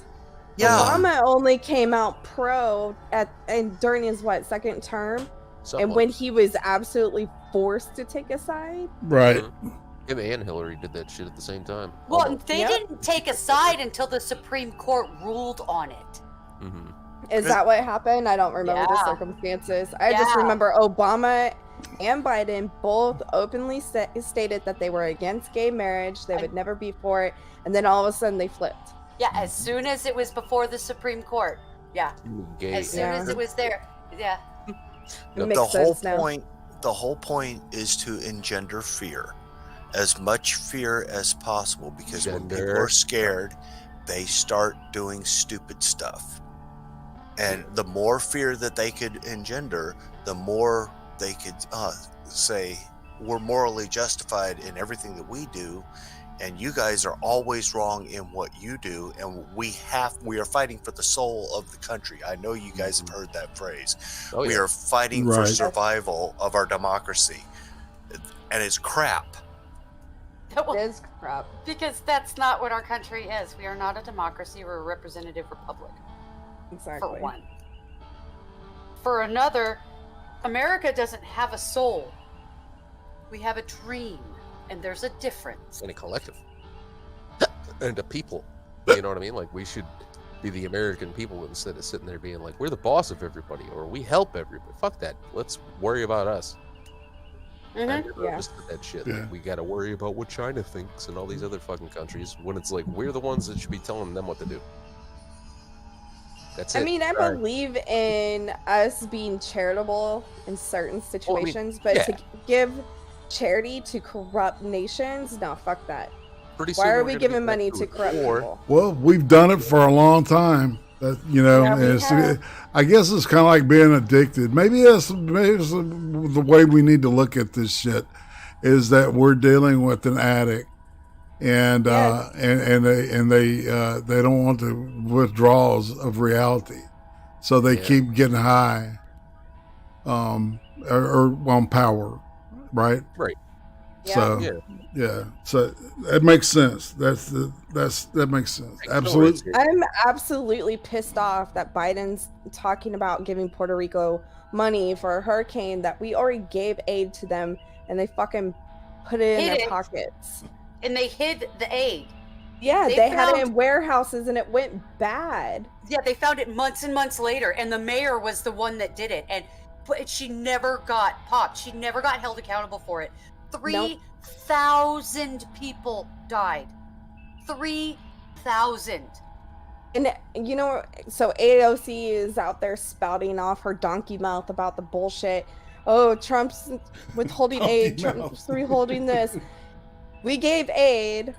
It just wasn't serving the purpose it was meant to. Trump is talking about how corrupt Puerto Rico politicians are, and he got all kinds of racisms for it, and now all that shit came out, and now Biden's going backwards. He's gonna give them fucking aid again. Blows my mind. Blows my fucking mind.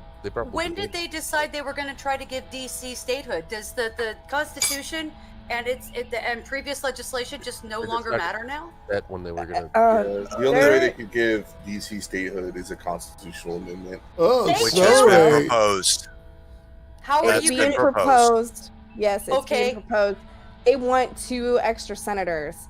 They want more representatives. Yeah, they're going for it, and they've already presented a bill to get rid of the Electoral College. Yeah. All this which a bill can't do it. It has to be a constitution.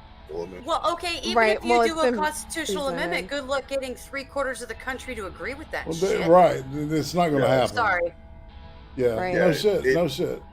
It's not going to happen because why would states that rely on their 2 senators? Yeah, but why would small states just automatically concede their power to the coastal elites? You guys, it's the same reason that 70 million people would vote for Joe Biden. It's because it didn't really happen. They're really just lying to us about shit. Right. Think about it. We kept saying that's not going to happen. That's not going to happen. It's all fucking happening. Well, am I allowed to say it? In my opinion, in Minecraft, I don't think 80 million people voted for Joe Biden. Me neither. I don't either. I don't think it's just my opinion or any singular person. In Minecraft, of course. Yeah. We're not I like promoting watching election Minecraft. conspiracies here. Nope. Yeah, I love that game. It's all true. I'm just fucking her.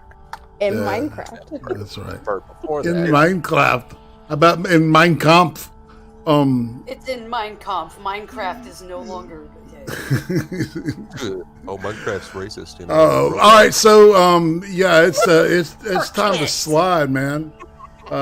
Tonight's show went by pretty fast, so that probably means it was pretty good and pretty fun.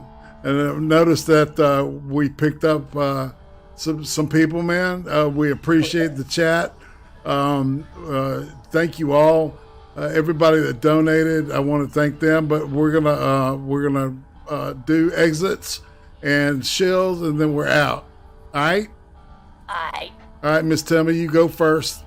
Okay, I am a Tim of the Hunt, and you can find me only on this channel right now because homeschooling is fun in a pandemic. Go ahead and look for me on Gab. That's about the only social media I'm really using anymore because, well, fuck big tech. And tomorrow, Accelerate and Irate and I will be doing a show here, and I totally forgot what we're talking about this week, guys. But the show's titled "Painful Rectal Itch." Yeah. Yeah. I'm not lying. I know that's funny. Becca Fairley, what do you got going? Tomorrow night, 6 p.m. Central Standard Time will be barely just Becca. It's probably going to be a solo stream. I have no clue what I'm going to talk about, but it's not going to be the impeachment bullshit. And then another episode Saturday, 8 p.m. Central Standard Time. I'm pretty sure Moonshock and Frosted Glass are still to go on that. Irate's invited. It should be fun. Hell yeah. Oh yeah, I'm really though on Gab. I forgot to say my handle. Oh, that's right. What is it? Really though. Really though. Okay, Really that's though. good. That's a good one. Really That's though. a nice commercial Really too. though. Accelerate. What do you got coming up tomorrow night? I dropped it at the last minute to say, check out our show tomorrow night. That's right. I also don't know what we're going to be talking about, but you did share a video, so we're probably going to make it one of those chill watch video streams. Or maybe we'll read the new math curriculum for the state of Oregon. Yeah, that'd be actually a great thing to go over Let's too. let's do that, A lot of that crap is happening right now. It's exactly what I predicted. Math is racist. They got the green light on this shit, man. They're hitting the floorboard, man. Pedal to the metal. There's a few other things going on, like, for instance, Democratic senators are rejecting a bill that rejects any kind of like government training that scapegoats one race over others. Weird. And they're opposing it because then they can't teach critical theory. Well, they can't be racist then. All right, roasted opinions. Catch us tomorrow at 8 o'clock and follow on this me channel on Twitter. Yep. Link is in the chat. That's right. Thank you. Thank you. You can find me on Roasted Opinions. Yes, that's right. I have my own channel, and every once in a while I remember to make a video and post it. Sweet. Stone Monkey? Referred to above. Poop your pants? No, I basically just kind of hang around, but okay. Go watch everybody else's stuff because it's good. And I mean, I do put stuff out randomly. You should sub to me for no reason other than you're sub to a channel that puts out a video so randomly. It's confusing. And last but not least, Trippypoop. I don't want to go after that, though. Well, yeah, for me, I got my Sunday show, but I'll probably do one tomorrow at some point. I think I'm going to pop a stream on and just stream when I wake up. We'll see when I wake up. Nice. That sounds fun. Yeah. Yeah. All right. And for me, of course, like we said, Accelerated Deconstruction, Painful Rectal Itch Edition, tomorrow night, 8 o'clock Central. That means it's 9 o'clock Eastern and 6 o'clock Pacific. 7 o'clock Pacific. 7 o'clock Pacific. 6 o'clock. God, I'm Pacific. retarded now. It's 6 o'clock. 6 o'clock Pacific. All right. And Sunday, I'm going to be talking with Vash Lancet. Yeah. So, man, we had a great time with MC Sunday. It went just over 2.5 hours. And it got yeeted off of Facebook. So Facebook kissed my ass. Right? Because what? Yeah. Because MC told his own personal accounts of being in the military? They were talking about it was a coof thing, man. I'm just saying that. And it's like, we didn't even talk about it, I don't think, man. It just, I don't know. Anyway, fuck them. And then Monday, Becca and I are gonna go over the and we're gonna be talking about some communism stuff. I hadn't picked it out, but it'll make Uncle Yuri happy. Good. Yeah. So let's plan on doing that. And on that note, I don't know, y'all. Let's say goodbye. Good night, everybody. Night, guys. Good night, everybody. Peace, niggas.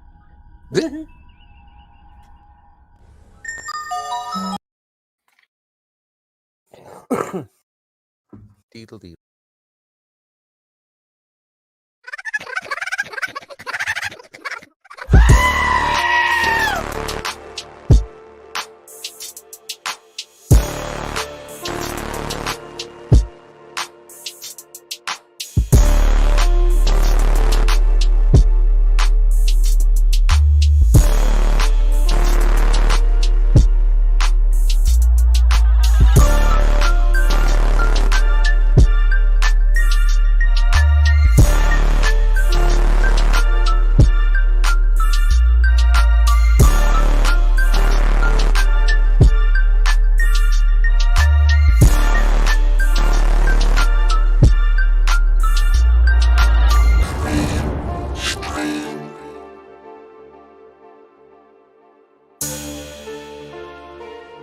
Thanks, everybody. I hope you all had fun.